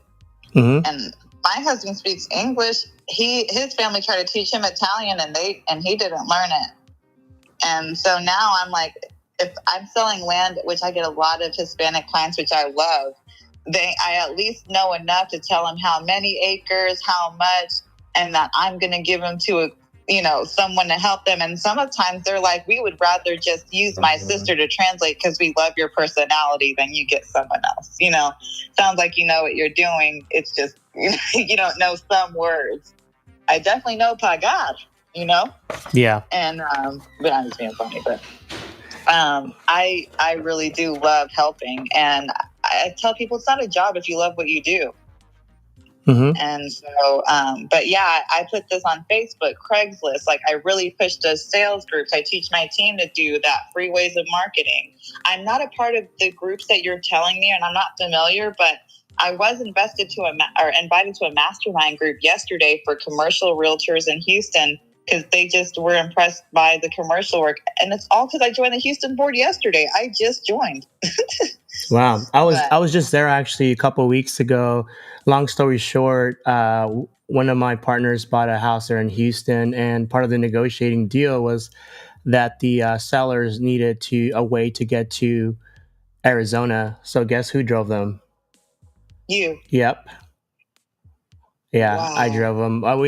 I made a video on it. It's all over that community that I'm on. So you should check us out. Sub2 by Pace Morby. We do all kinds of these deals. Well, don't laugh when I send you my videos of the horses and stuff. I want to see. I have to show it to my Uncle John. I'm gonna have to loop you in, my Uncle John. He's a full-time broker, and we work together full time. So I can't wait to tell him about you. And then kind of give you I got to show you my whole operation. I have a company, actually, I started. I'm still finishing up the website, but, there's a market for every property, right? Like, not every property is for an investor. And especially when you're doing like creative deals, like assumptions and subject to, like on some properties, they may not cash flow because the PITI is too high. But, you can wrap it to a homestead buyer or just assign it to a homestead buyer. So I developed a platform. It's not ready just yet, but it's called Flex Home Finance. So it's like Zillow, but at a smaller scale. And I got the marketing already in place and all that. And I have a lot of great relationships with credit repair companies. That's where we get a lot of our wrap buyers in Texas, specifically down in South Texas. So we can partner up on some stuff there. Okay, definitely. And I just drive wherever my truck takes me. Like, I always tell people I stay ready. I don't get ready. I sent you a video. mean, you want to send me one of your videos, like mine probably looks cheap. They're just not produced well. You know, I'm just random. Yeah. Well, I have Random as they go. yeah, I actually do videos. I have a short form content guy that, I teach others, a little bit of, how to like buy and hold, a little bit of wholesaling, a little bit of everything. So I'm kind of like you, but not as cool as you just yet. I'm trying to get on your level. Well, you're the one. You're the medical. You're smarter than me. You have medical behind you. I don't know how to save someone. If someone was in prison, I wouldn't even know what to do. I'd have to call you. Yeah, right. I mean, well, I guess you can't know it all, but I guess you know it almost all. Yeah, and you want to know what I told my teammates? I said, I'm only as strong as the weakest person on our team. And so I just feel like everyone has a strength. I'm not perfect at everything, but I know that there's someone on my team that can make that, happen, if that makes sense. So you have everything that I teach already together. You have realtors that I'm sure know what I know. But from what I understand, sometimes in this arena, when I hear investors like yourself, some agents don't know what I know. Mm-hmm. A lot more than they do. And it sounds like we need to put a course together. Right. The fact, and that's crazy because I even have courses that I used to sell before COVID about how to start your LLC, how to get your EIN. And that was originally on the website I sent you before I changed it up. Wow. Yeah, we can build a course together. You'll pull up in the cowboy hat and the boots. I'll translate in Spanish. Yes, perfect. And I'm not one because I have no shame in my game, and so and I'm sorry, I'm so silly. I just don't care. I'm fun. It's fun. Like life is too short to be serious and all the time. Like I love that you say Karen's, and now you've learned Super Keisha, and now we've got that. Super Keisha. I'm gonna have to start using that one. Yeah, definitely. I'm excited to work with you, and so hopefully, if you want to get your transaction coordinator over my way, we can have more meetings and we can just see what you want to do. And if you want a 3-way call any of these owners that you want to do creative financing for, please let me know. Yeah, definitely. I have had Jeremy do that with me before, and I'm not mad about doing that. Yeah, of course. That I would love to do that. So yeah, let me let me get on the sorry, I had you on mute. Okay. My cat was meowing. I didn't want you to hear that. I don't know if you like cats. Oh, I'm allergic, but it's fine. They're cute. I don't even have a cat. They're very cute. Okay. Well, there's so much information here. Let me start getting some numbers together. That way I can submit some offers to you, and then you just let me know on the ones that look good, and on the other ones that don't look so good, just can kind of let me know where we need to be at, and we're going to be best friends. Yes, we are best friends, BFFL, and you can add me on the Facebook. I haven't been on for a year. I had to see if I could still sell without social media. I just did an experiment, and I still closed 96 times. Oh, wow. Are you on Instagram? I'm going to have to give you a follow on Instagram. Yes, and I referred out. I tell people I'm like a Maserati. I don't need a commercial. When you see them as a cabin group, you know what time it is. When you call me, you know what time it is. And my personality is so big, like they don't even they get hit with it. And I just tell people, you're gonna love me, you're gonna hate me. Yeah, that's it, and I don't care. It's none of my business. So, but yeah, add me on Instagram. You'll see a lot of the. John, you want to take over this? Closed deals. This live. And but you'll see a lot of my work. Why, you're gonna stop talking to her? Yeah, definitely. Okay. Looking forward to working with you. Let me pencil out these numbers, and then I will shoot you a text, and then we'll figure out everything where we need to be at and get some of these locked up. All right. Thank you. You have a great day. Thank you. Likewise. Oh boy, she talks a lot. Wow. Good job though. We'll see what we can do. Yeah, I would grind her a little bit on the entry fee. From Fresno. Oh my God, no. She was like, yeah. Oh my God, she was like a total super Keisha. All right, so we got a lot of offers there, or a lot of stuff we need to put offers on. A lot of stuff. That's the key. I actually have a meeting right now with my TC and oh yeah, that was F1 and Julius and Ben. So you want to handle this live? I'm going to hop in on a separate Zoom. Yeah. Who's got stuff to call? Who's got questions? I mean, that was a great call, dude. It was Thank a you. good call. Yeah, I get a lot of agents call me up and for on-market deals. I don't even know who that lady is. I connected with Jeremy on Facebook a couple of months ago. I think I told her we were family members. Was he dating Super Keisha or that's Super somebody else? Keisha. I don't know. That's a new one for me.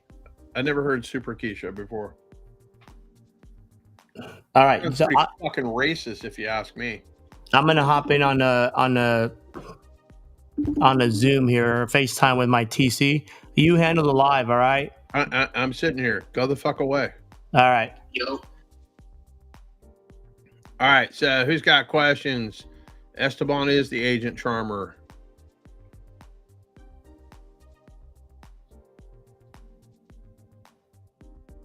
I'm trying to do a bunch of shit here. Let me see. Do I have to refresh this? I'm going to call somebody. I hate that music in the background. Let me see here. Somebody sent me one on Facebook. I don't know why he doesn't want to buy it. He sent it to me. Let's see. Let's see what the story is.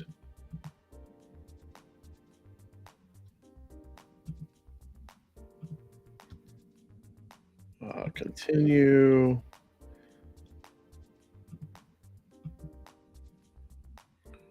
Let me see here.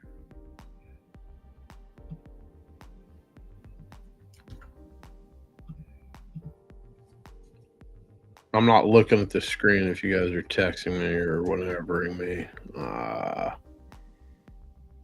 Oh, snap. Okay, we're going to call this one.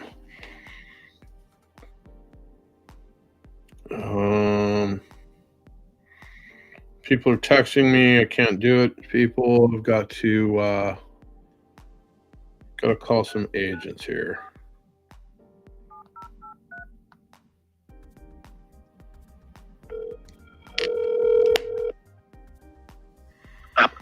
Okay.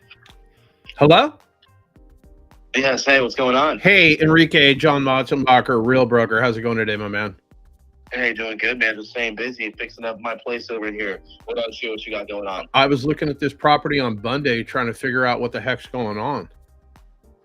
I'm trying to figure out the same thing too, man. My seller's just firm on price. He's not holding off on anything, so he wants that 400. But you know, I know it's not worth 400. I've tried to tell him, but you know, he won't take anything less than that. I know the highest offer he got was 393.5, and he didn't take that. Are you kidding me? You were that close, and he wouldn't do it, huh? Yeah, and I told him this was the best offer we're gonna get, and it has been so far. So. Oh wow! So you're 6 months in. I mean, did you just renew the listing, or is it going to expire? Like, what's going on? No, it's good until next June. Oh, okay. Lucky you, right? Right? Yeah. All right. So I told him, you know, he's already had to stay. I told him, you know, let's rent it out. Let's do something. You know, let's rent it out. We can put it back on the market later. You know, we're just not going to get that 400 price right now. Okay, gotcha. Does it need any work? Like, I can't tell too much from the photos. Doesn't look too brutal. No, it's pretty good inside, man. You know, it has 2 AC units that he just put in within the past 5 years. I'd probably say the thing that turns people off the most about it is that it's a really weird layout because he added an addition to the house. So there's like an extra kitchen in the back of the house.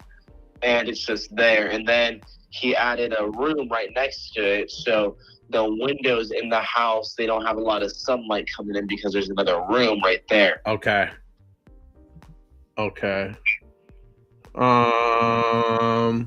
Well, I mean, like a cash offer. You think this thing's even going to appraise for this number? Most definitely not. You know, I spoke to him about that, and he's, you know, kind of just taking it as it goes. Because I told him, you know, what if somebody offers us 400, right? Right. We get them in contract. Right. We do appraisal and everything. Appraisal comes back at 375. What are we going to do? And he was just like, I want my 400. And I was telling him, it's like, well, we can't get you 400 if it's not worth 400. Right. Interesting. I mean, like, what's your thoughts? What do you think this thing's worth? Like, I can pull a bunch of comps and hurt my brain for a while. Like, I mean, I'd probably say anywhere from like 370 to like 385. okay. All right. Well, let me ask you this. You think he's open to something creative? Like, if I gave him a down payment, you think he'd let me make payments on this thing? Yeah, definitely. Okay. So what's that look like? So I know we had one that he was thinking about taking. It was, I don't know the numbers off the top of my head, but I want to say they were going to give him half down, and it was a 5-year balloon, and it was like only interest only payments, and it was like 2 or 3% interest. Yeah, like half down. Like, I could go to the bank and do a better deal than that. So, I mean, he's got to be realistic with the down payment. I'm willing to overpay. I mean, we can do his price and my terms, or we can do his terms and my price. I just can't do both. Like, he doesn't get to pull all the levers. And it doesn't look like there's a plethora of buyers knocking down the door. I mean, I'd be interested. Is he living in this thing? No, he hasn't been in it for like the past 6 months, man. Okay. So it's just sitting vacant. It's free and clear, obviously. No, he has a note on it. It's a pretty small one, though. I want to say it's like maybe like 215,000. Okay. So we take over the payment on that and make a separate equity payment, do like a hybrid deal. Is that what we could do? Where you finance his equity? Yeah, I would basically make the stroke on his mortgage, and then he would basically sell or finance whatever we deem the remaining balance is after the down payment. I mean, I can make something work. What do you think this thing will rent for? It depends. So if because I was trying to buy it from him before we even put it on the market. So I know you could definitely get, I'd say, 2,200 for it in the front, but then there's like a little, like as I was saying, like there's a whole little unit in the back that you could rent out as well too. Oh, it's got an ADU, huh? Sort of. It does and it doesn't. Like it has, the kitchen, living space, things like that. But the only thing it doesn't have is a shower, bathroom. Gotcha. So what do I do? Just take a garden hose and that's how I get down? I'm just kidding. I don't know. I don't even want to think about that. But yeah, so I'd probably say 2,200 because okay. it's in Clovis right there. Okay. And then how soon is he looking to close? I mean, he's not in it. So if we could close fast, I can get him his number. Like if we can figure out a realistic down payment, I'm in no danger of giving him 50% down. Okay. Yeah, well, whatever you're thinking, just communicate it with me and just let me know where you're at, and I'll relay that over to him because I'm trying to get it sold, man. So, I'm gonna do my best to make this look the prettiest thing as possible. Okay, let me do this because I mean I would take this down if we can get the terms right. We can take this thing down. Any idea what his what the PITI is on the current mortgage? I don't know that off the top of my head. I don't want to give you a wrong number. Okay. There's no solar on the. Oh, it does have solar. What's up with that solar? It's owned, so you don't got to worry about that. Okay. And no HOA, right? No HOA. Okay. All right. So let me do this. Let me hook up with the team. Let me see if I can put something on paper. And would you present offers today if I wrote something up? Yeah, most definitely. Absolutely. Okay. Let me get to work and I'll circle back with you. Give me a few. Okay, good deal. I'll call you back in a bit or I'll text you. Appreciate it, my man. Thank you. Right, Bye-bye. I mean, they're up into it. I mean, I'm showing comps. This thing could be 389 to 430, but obviously at 399, it's been sitting on the market for 180 days. Like, it's pretty harsh. Pretty harsh. Esteban, you there? Oh, no, you're still in your meeting and whatnot. Okay.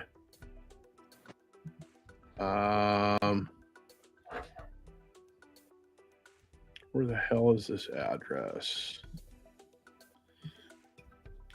put this in Slack. Where did I put that last one up? Oh, there's one that's follow up.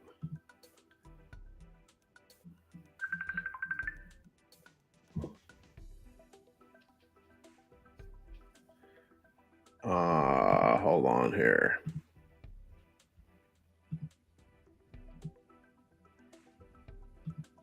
Oh, I missed your call, bro.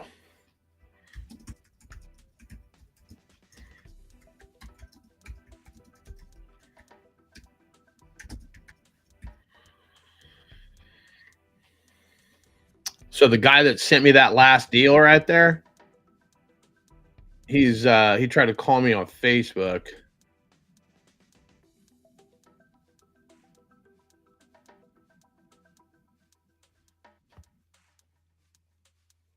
I don't know if I can return fire or not. He just wants to see your pretty face, John. Let me see here. Let me try to recall him.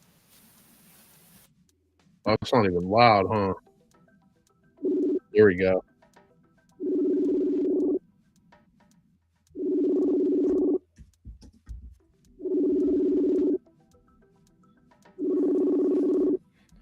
He's not answering.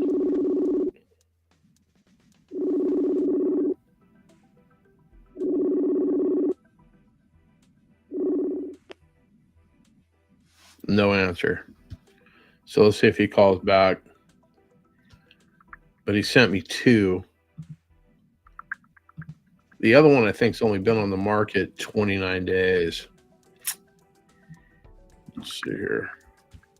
Let's try to pull this one up. Let's see. Add to cart. New cart. Let's say Felix. All right, so we've got that one saved. And I'm just, for you scoring at home, I'm looking these up on the Fresno MLS. Already did that one. This is his too? Oh, this is his too. Okay, so Felix sent me 2 from the exact same agent. This one's only been on the market 29 days. Let's take a gander here. Anybody got questions out there? Nobody? All right, I'm trying to run comps and look at this thing. So, yeah, they've had a $10,000 price reduction after 27 days.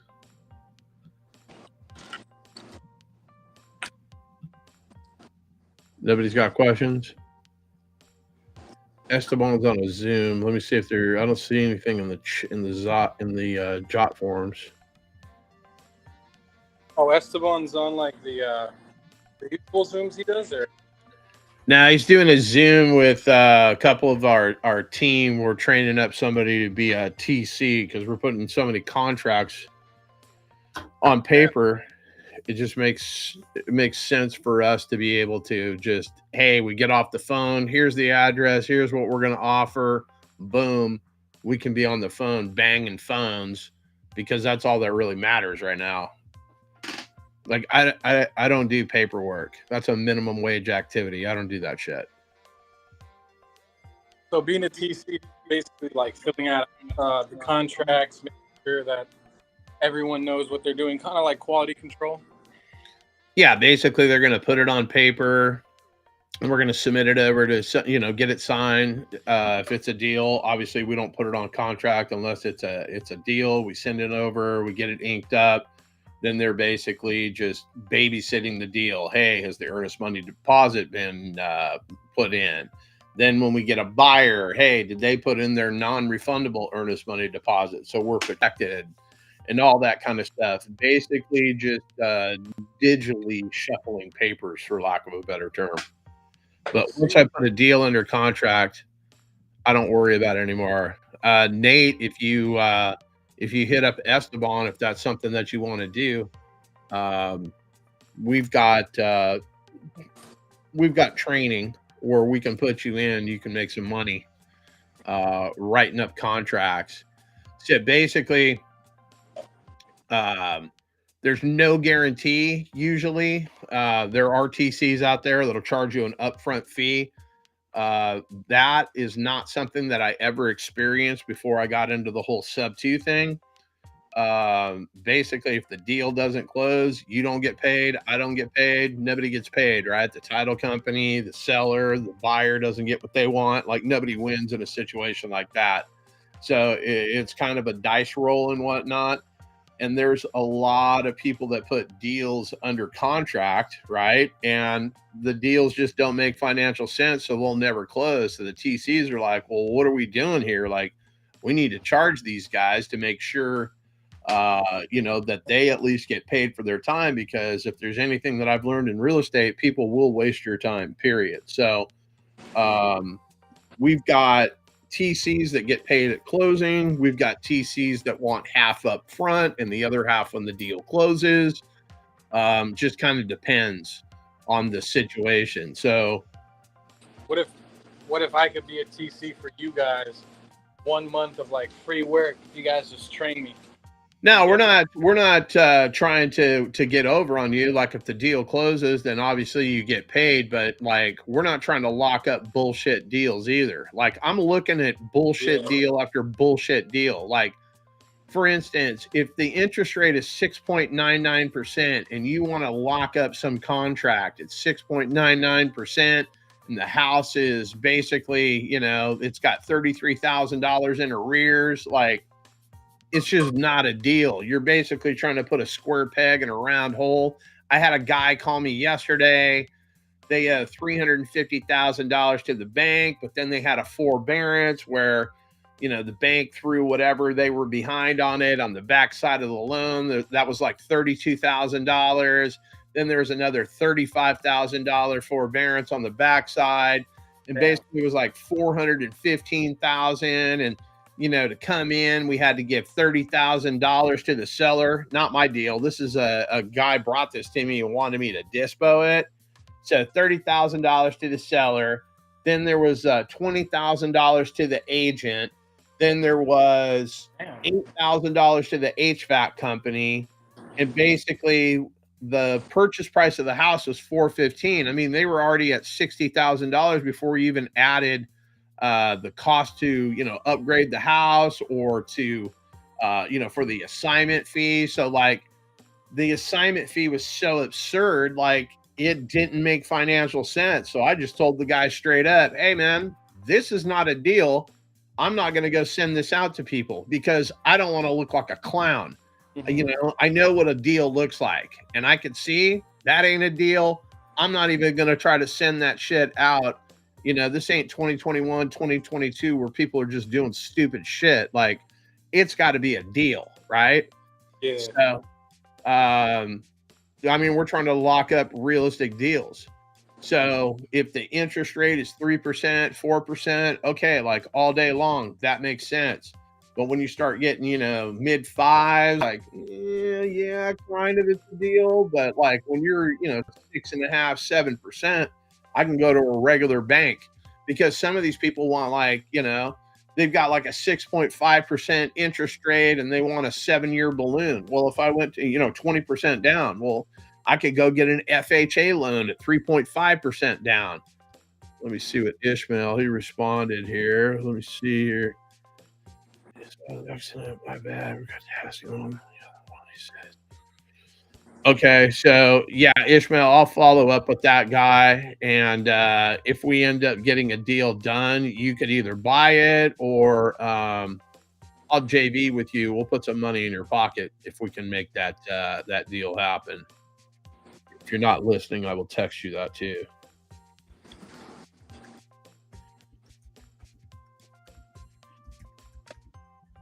But no, honestly, I would love to, maybe do a TC for you guys from Monday to Thursday, just to kind of, get more familiar with the contracts, get more familiar with what you guys do. And I don't really need any money, because I don't want you guys to send me a contract, and I don't do it that well. You know what I mean? Oh yeah, it's not like something that you're just going to learn in an hour. That's for damn sure. Yeah.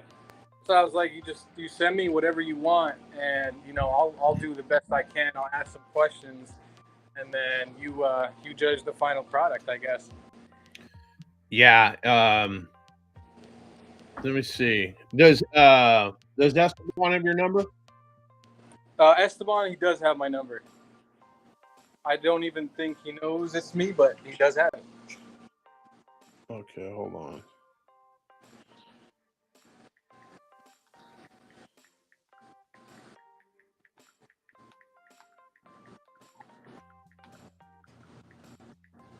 Kyle's got something in the chat with 140 days.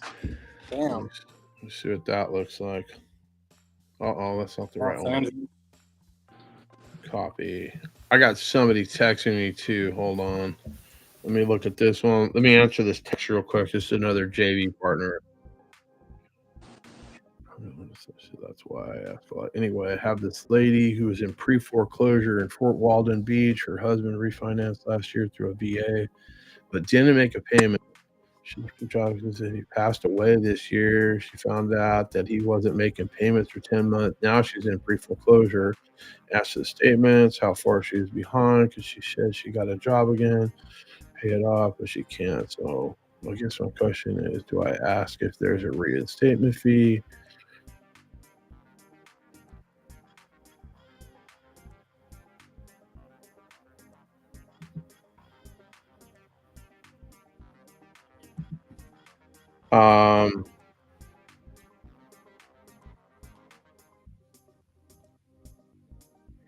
Hang on, let me respond to this guy. Does she want to sell or does she want to save the house? Question mark. I'm on a live Zoom right now, so I got my hands full. Guys, like, I get so many people that just reach out to me trying to JV with me, this, that, and the other thing. I have no problem doing JV deals with you and whatnot. But like, ever since Esteban started all this horse shit, like, my God, dude, everything is just coming at me in droves. Everybody just thinks I can wave a magic wand over their deal and money falls out the other end. And sometimes that's true, but sometimes you guys are not sending me good leads. And I explained to you why. Shit that's on the market, 10, 12, 15 days, like, there's no pain there yet. Yeah.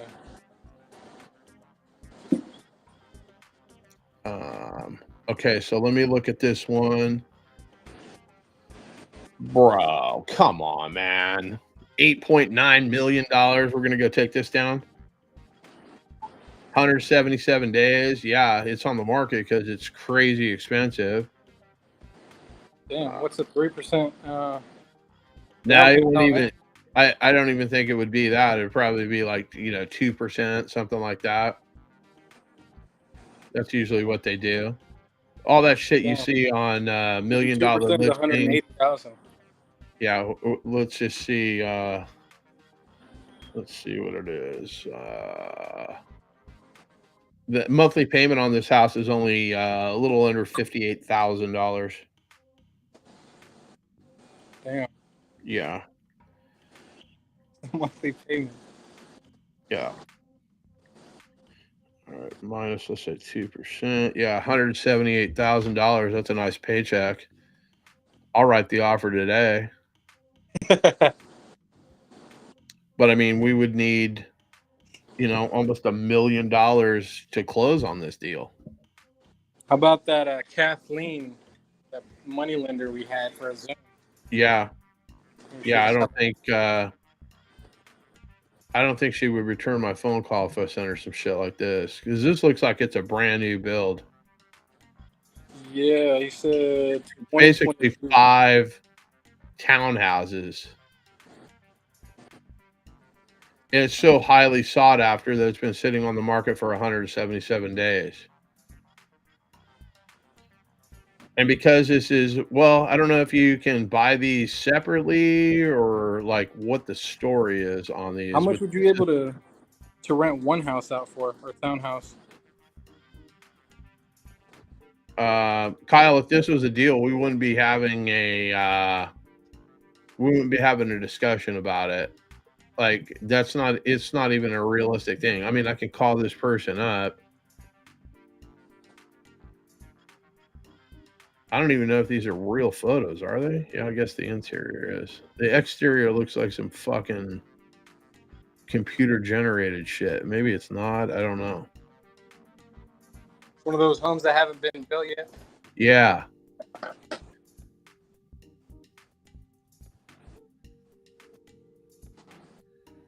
Like, I mean, these photos, there's no way this shit is real. Like the lighting is like, no. Like these are straight up enhanced.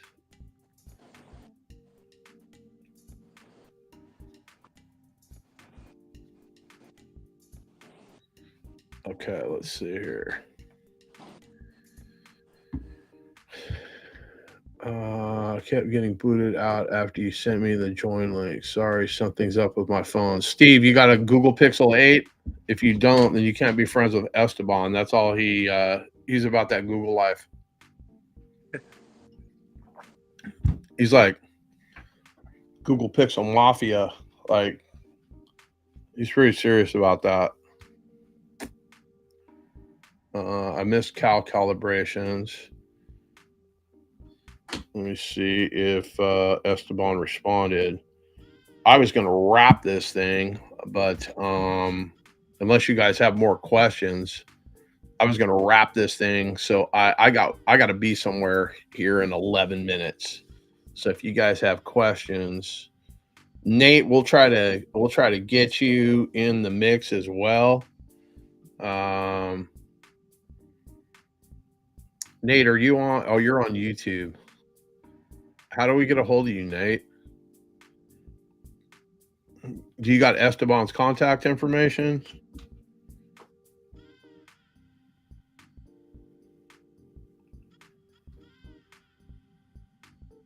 Any of you other guys got questions? Whatever happened to fucking Junior? He just got some weed and that was it? Like, that was the last we heard from him. He went to go get weed and that was it. Yeah, he's done for the day, evidently. Yeah, he's wrapped. Oh, he's in Esteban's Discord. Yeah, hit up Esteban. I'm not in the Discord. I got enough shit. I don't give a fuck. But hit Esteban up in the Discord and we'll put you up on game. Absolutely. So we can train you up. You can work for us. You can work for other teams. Like, we got plenty of business. We just got to get you trained up and yeah, for sure. All right. Kyle, he's got you on distribution or what? Well, that's what he said. I got hooked up with the Investor Lift? Slack or whatever it was. Oh, you're on Slack? Okay, yeah. He'll show you how to, because we got VAs and whatnot that are posting the deals on Investor Lift, and there's buyers on the backside. I had to turn off there's one number that comes in every time that delivers the messages and whatnot. I had to turn the sound off that son of a bitch. It just bing, bing, bing, bing. Yeah. I mean, there's just a shitload of tire kickers on Investor Lift. I mean, there's a lot of real buyers, yeah, but there's a shitload of tire kickers. Realtors that, you know, they're trying to be slick, trying to find something off market for their clients. Isn't that like $7,000 a year or something? No, that's the cheap one. That doesn't come with any buyers. So there's 3 levels. It's like it's $6-7 a year, right? That doesn't come with any buyers. It's just a good template. It's a marketplace. It'll get you out there. Emails are extra. Text messages are extra. You don't have any buyers that you can do. We're at the $36,000 level every single year. You have to show that you have at least $100,000 in assignment fees, and you have to you get access to 1.5 million buyers. So there's buyers. So let's say Houston, Texas. You can send emails, text messages, whatever you want to the entire state of Texas if you want. You can do certain areas. And basically you can send out campaigns. So you get people that'll, you know, respond to you. and they're tire kickers, and hey, I've had guys on there that I'm trying to sell shit to, and they're like, hey, do you buy land? Yeah, I'll take a look at anything. Or I'm trying to get a finder's fee. They don't even have shit under contract, and they're trying to like get in the middle of the money. There's a bunch of hustlers on there and whatnot, and I can't knock the hustle, right? But like, there's some straight tire kickers on there. I know in about a first 120 seconds whether you even know what the fuck you're talking about. So I can just run through these guys and just call bullshit on them quickly. And then I can make notes on the backside. So some of these guys, like on Investor Lift, like let's say you pretend to be a buyer and then you try to wholesale my deal, I can like ban your ass and I can leave like notes. And basically it goes out system wide to let everybody know that, hey, this dude's got, works with fake email addresses, got fake phone numbers. He's not a real buyer, blah, blah, blah. And then the last level of Investor Lift is the cartel mode. We got lieutenant mode. Cartel mode, there's only 50 of those seats worldwide. There's a waiting list. You got to have 3 cartel members vouch for you that you're the real deal. And you got to show that you're doing $250,000 a month in assignment fees. There are guys on there doing multiple $1 million months. But Investor Lift, I believe it's like 4.5 million buyers that you got access at a click of a button. So it's a cool platform and whatnot, but there's a lot of entrepreneurs on there. Yeah. Esteban, are you still there? Are you back?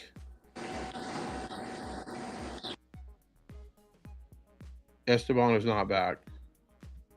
So he's still doing whatever he's doing.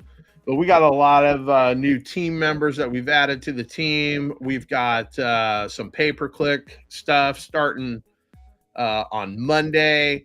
That's a different type of lead. Instead of reaching out to either agents or cold calling sellers, these are people that are filling out a web form to some degree or another and basically raising their hand. Yes, I'm looking for a cash offer. So it's a different conversation. They're more motivated, allegedly. Some of these people don't understand, the whole investor game. They, they're looking for a full price offer for their property. So sometimes we're not a good fit. Sometimes we are a fit. Sometimes people are just looking for speed and convenience. Like, hey, I just inherited this house. I don't even want it. I live in New York. The house is in California. I don't even want to fly out there to clean the thing out. Like, what would you give me for it? And basically, you're going to have people like that. It's just like if you were looking to buy a microphone or looking to buy whatever, you go to Google, you're going to do a search. That's the same thing, basically. They're going to do a search, sell my house fast, cash offer for my house. And you're going to get pay-per-click. And then the new term is PPL, which is pay-per-lead. So it just kind of depends on like a Lead Zolo, iSpeed to Lead. Those are pay-per-lead, right? You're paying, I think they're $129 a piece on Lead Zolo. Those are nationwide. And then I think maybe they're a little bit more, I don't recall. But then Speed to Lead, they can be $100, they could be $200, $400, just kind of depends on the situation. I don't really know how they come to the value. And maybe if it's like a $4 million house, it's a $400 lead. I mean, I don't know what I don't know. So that's PPL, pay-per-lead, and then pay-per-click is Google ads, something like that. You got Facebook ads. There's just a plethora of ways that you can drag people in with money, no money, but every conversation is different. The conversation you're going to have with an inbound lead is not the same conversation that you would have with an agent, is not the same conversation that you would have cold calling a seller. And cold calling a seller, like, who wakes up and just, I'm going to sell my house today. And then, hey, my name's John. I was looking to make a cash offer. Oh, yeah. Yeah, I just woke up this morning thinking I should sell my house. Some people just want to hear a number, like they just want to know how much their house is worth. Some people are elderly, you know, nobody calls them, so they'll chit chat your ass off all day long and talk about this, that, and the other thing, and all their hopes and dreams of moving somewhere else because, you know, my sister stole all the money, and since my dad, and it'll go all the way down. And I used to hang in there and talk to some of those folks, and it's just a shit show. So like, oh man, hey, I got another caller calling in. I'm gonna call you right back, Becky. You know, blah blah blah, and just try to get off the phone as quick as possible because you're never gonna get the time back. But inbound leads, I mean, that's what RJ Bates, and that's what the Closers Olympics. I mean, that's basically the model that those guys use to get right now money, right? So these folks are motivated. And it's just it's a different lead source. Agents, if they answer their phone, like that could or could not be a good lead source, right? We already know those people want to sell their house. The problem is when you put your house on the MLS, you want all the money. You are not looking for a lowball cash offer. And then when you tell an agent that you're an investor and everything, they're already thinking you're a wholesaler and whatnot. So you're battling a couple of different things. I mean, the last month, some of these leads that Esteban's team that's no longer with us, we fired those knuckleheads, but they would just bring the most bullshit leads and, you know, yeah, I'm looking to sell my house in 6 months. And then they put that in the thing like, hey, here's a lead. Well, yeah, okay. But like 6 months, do me a favor, call me in 6 months. Like, I'm looking for right now deals. Anybody got any questions? So anything that is off market, you want to make sure you already spoke to them, make sure you want to, that, you know, they're selling today and not in well, no, I mean, you can do the follow-up and whatnot. It just kind of depends on what they're, you know, what's got you thinking about selling the house. And then maybe it's off market because it's in pre-foreclosure. They haven't made the payments. There's a notice of default. They don't have an auction date set yet, but, you know, it's right around the corner. Like there's so many different types of leads. Like maybe you start calling people with houses that are for rent and, hey, have you thought about selling this house? Like, you know, maybe they're a retired landlord. Maybe they just lost a tenant and they're putting this shit right back on the market because the last tenant, you know, give you a prime example. There's a guy in, where was it? Hayward, California. Let me see. Yeah. Hayward, California. And basically he had some tenants in there and they were squatting and they jacked his house all up. House on paper is worth $1.7 million. The guy just paid $360,000 to get his house back. Like, you think there's some pain there? Yeah, there's some pain there. And that reminds me, I got to call that guy. I definitely have to call this guy.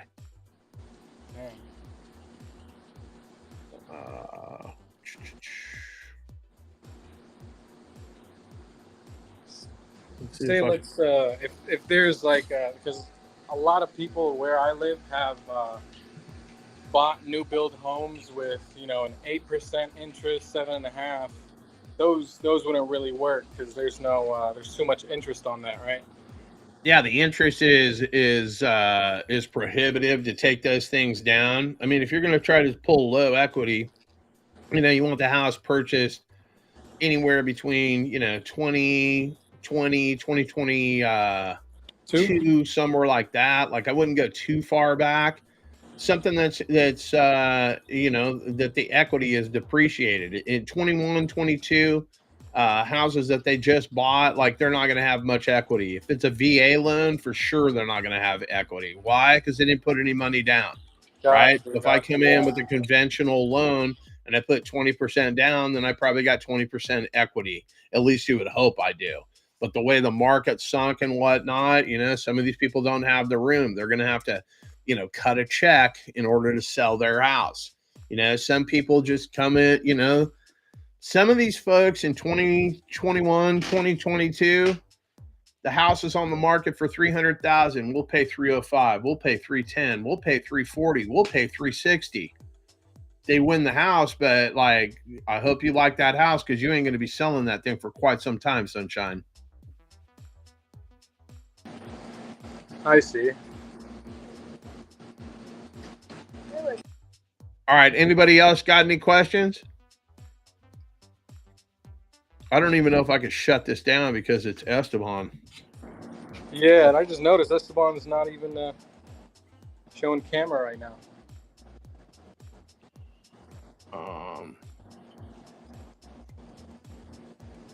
Okay, so how do I block you because you are annoying? Hide alerts, info, block this caller. Have a good day, sir.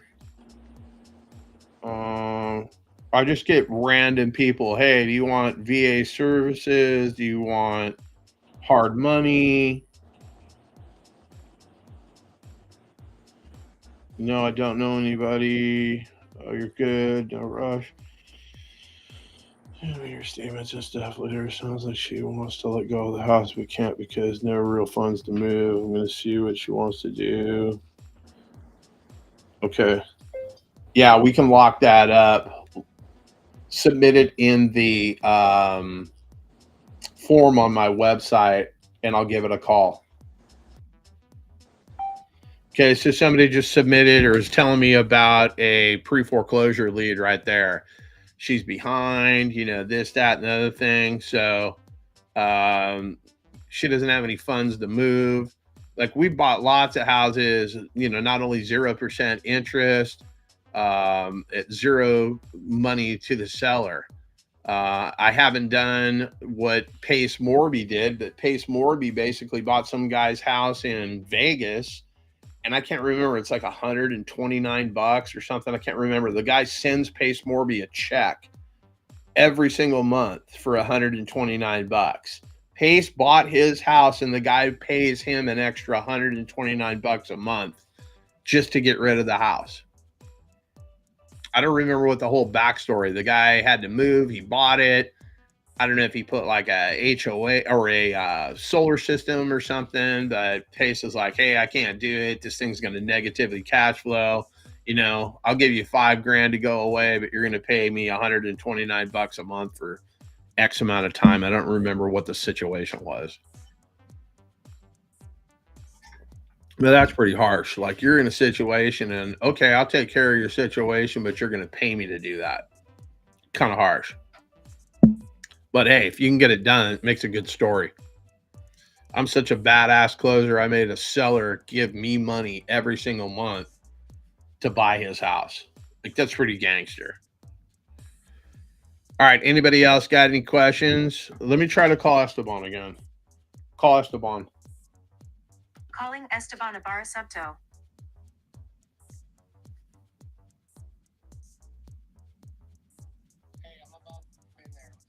Okay, well, I was just trying to figure out what the situation is because I got somewhere to be.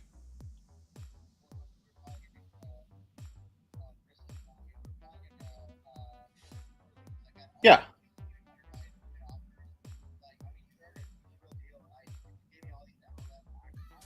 Yeah, that's perfect. Like, let's write it up and let's move it. But your boy Nate in the Discord, he wants to be a TC too. Mo buys houses. He wants to do some fucking TC shit for us. You got the connects to all these guys. Out. Okay, he's so busy that he just kicked me off the phone and everything. Okay, like, you are not him. Okay, I don't know who told Esteban he's him, but he ain't him. Okay, he's not even Jim, much less him. Not even real. Not even real. Exactly. That's what I'm talking about. Motherfucker is not real. You are not real. I'm going to have to work on that impression. That one isn't as strong as it needs to be. So, okay, hold on.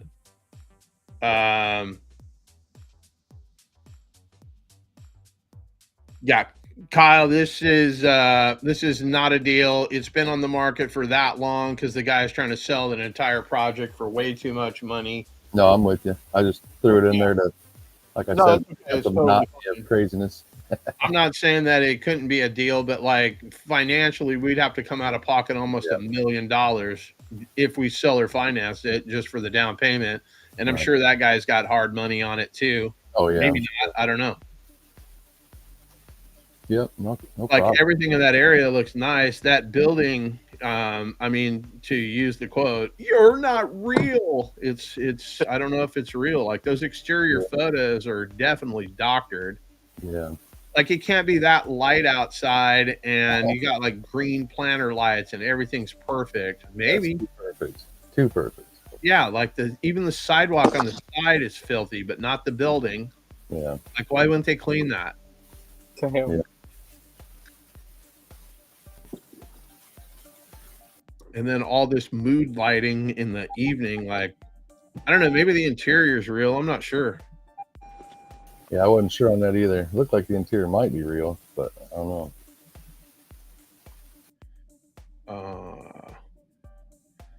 All right, Esteban's going to come back here in a second. Let me get some water. My bad. I'm gonna go on a little drive, and I'll come back when I'm on the setup. When I'm on my little office. Okay, cool. Yeah, give me a second. Let me get some water. Hang on. I'll be right back, guys. Yes, sir.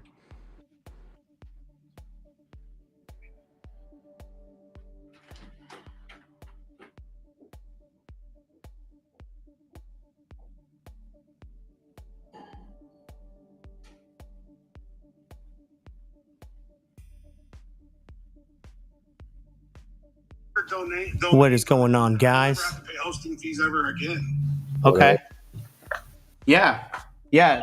Bro, let me know. I'm gonna end this live soon. I called you earlier because I've been getting a lot of questions about pre-foreclosures, foreclosures. I'm like, I got the best attorney in my back pocket. I spoke really highly of you, but I figured you were busy. But yeah, let me know. I guess tomorrow on the time, if that's cool. I'll bring you on here. I'm gonna get the word out so I can get some viewers. And then just let me know what you need with if you need any funnels, however I can help, bro, however I can bring value. Yeah. You let me know. I'll make it happen. Did you guys nail anything down today in any of the calls? So I spoke with this agent who just gave me access to maybe like 40, 50 off market. They're like ready to go, all sub 2. So I have to underwrite all these properties. She already broke down the numbers with like the PITI and what they want. And, a lot of them are like 10% down, 2-3% interest rate, 30-year term. Some are seller finance, some are sub 2s, like no seller, no money to seller. So I got a lot of stuff I need to underwrite. Yeah. Always pay the seller something. Oh, of course. Yeah, at least, even if it's only at $10 or $100. Yeah. Well, I can't stand where like I see a post and it's like $2,000 to seller and it's like a $20,000 assignment fee. Like that doesn't sit right with me. Well, depending on the circumstance. Look, I had a deal like that where the seller could not get any money, period. Yeah. Because he had a $2 million judgment. So I was like, dude, I can pay you whatever money, but it's going to go to this fucking creditor. Like, the only thing I can do is give you like free rent in this house for like 90 days. That's it. Yeah. Okay, fair enough. I got the best attorney in the whole country on the phone. I'm going to be bringing them in tomorrow on the live to talk about short sales, pre-foreclosures, all the different ways to stop a foreclosure, bankruptcies, and all that other stuff. Wow. That's crazy. So it took like 8-9 months to get them out, but at the end of the day, I assigned that deal. I made $58,000 on that deal. That was my assignment fee. Wow. Well, yeah, of course, there's special circumstances, right? Of course, because we're the ones putting all the time and, putting the deal together and all whatnot. But I always put cash in the seller's pocket. Something just so that they cannot come back. Yeah. Later. With that, the one I had called you about, Scott, I hadn't the one I told you, the lady, she's widowed. Yeah, there's a PML involved. They were going to auction. The guy's not answering. The lender or the attorney, he's like in Mexico. So I don't even know the status of this thing. And the lady, she had no money. No, this is in Texas. It's in a nice area. I I have a buyer lined up. I felt so bad. I sent her $500 on Cash App so she could buy herself some groceries for her kids because she loses a place and she has nowhere to go. So I don't know what to do there, like who to call or how do I can check, like what's the status? Is there a website or something? Well, okay, so generally, she's got a notice of default against her, right? Yeah, and it's been postponed a couple of times, and then this time they said they were going to foreclose on it. Like she got a notice and whatnot. She's Spanish speaking only, but on a case like that, I would just go have her file bankruptcy. Is there a lot of equity in the house? there's a good amount of equity. Yeah. I'd probably on a deal. Okay, on a deal like that, like what is she trying to get? Bro, we're just probably like 10K in her pocket. It's just it's gonna be most likely just a straight sub 2. So this is how I would structure that one. When you got a foreclosure attorney, because somebody's got to have to put up the money to bring the loan current. So are you flush with cash where you can put out 30, 40, 50 grand if need be? Yeah. Okay, got it. So then you just fucking send the check in. All that you got to do is tender to the foreclosing attorney's office or trustee. That stops the sale. Okay. You just tender a little bit more, maybe $1,000 over. So what? It goes to the principal, right? But that stops the sale. Or you wouldn't have her file any sort of a bankruptcy because, well, I don't know. She's in Texas. Yeah, in Texas. Talking about how to stop pre-foreclosure. Yes, she has an unlimited homestead exemption, so the trustee can't sell her fucking house. The thing that I don't know, I couldn't really figure out this dynamic. I don't know if she has and I don't know if it matters if like her resident status, if she's like a. It doesn't matter. No. You can file bankruptcy even if you're a fucking. Okay, so I can get her. There's a backdoor way to help with fucking illegals. Mm-hmm. Okay, this is how it's done. An illegal sets up an LLC, and then they can get an EIN number for that LLC. Okay, because they get an EIN number for the LLC, they can immediately apply for an ITIN number for their LLC because they're going to do it they're going to treat the LLC as an S corp. We call it the backdoor method, so they can fucking do business in the United States legally with an ITIN and an EIN, and actually file taxes and get fucking refunds and all that shit. Okay, I did not know that. So it sounds like I got to do some research. That's been around doing that backdoor for like a long time, but that's how you can get, undocumented fucking people. They don't get papers, but so it's illegal for them to work as an employee, but it's not illegal for them to have their own business. Okay. And in some cases, depending on the type of business, you can get they can get an E2 visa called a treaty investor visa. Mm-hmm. And there's no monetary, it just says you have to own a business. That's it. And then you get an E2. And so those are good, those visas are for 2 years, but they're renewable forever. Okay. Lots of moving parts. I'm gonna have to tomorrow. I'm gonna listen in. You're the guy that gets paid the big bucks. So I'm gonna look into some of this stuff. I'm gonna call her again because she's still in the house, and I generally feel bad for her. Like I got somewhere where she can go, an apartment lined up, and a lot of stuff, and I got a lined up buyer already for that property. Is your lined up buyer putting some cash into the deal, or yeah, straight putting some cash into the deal?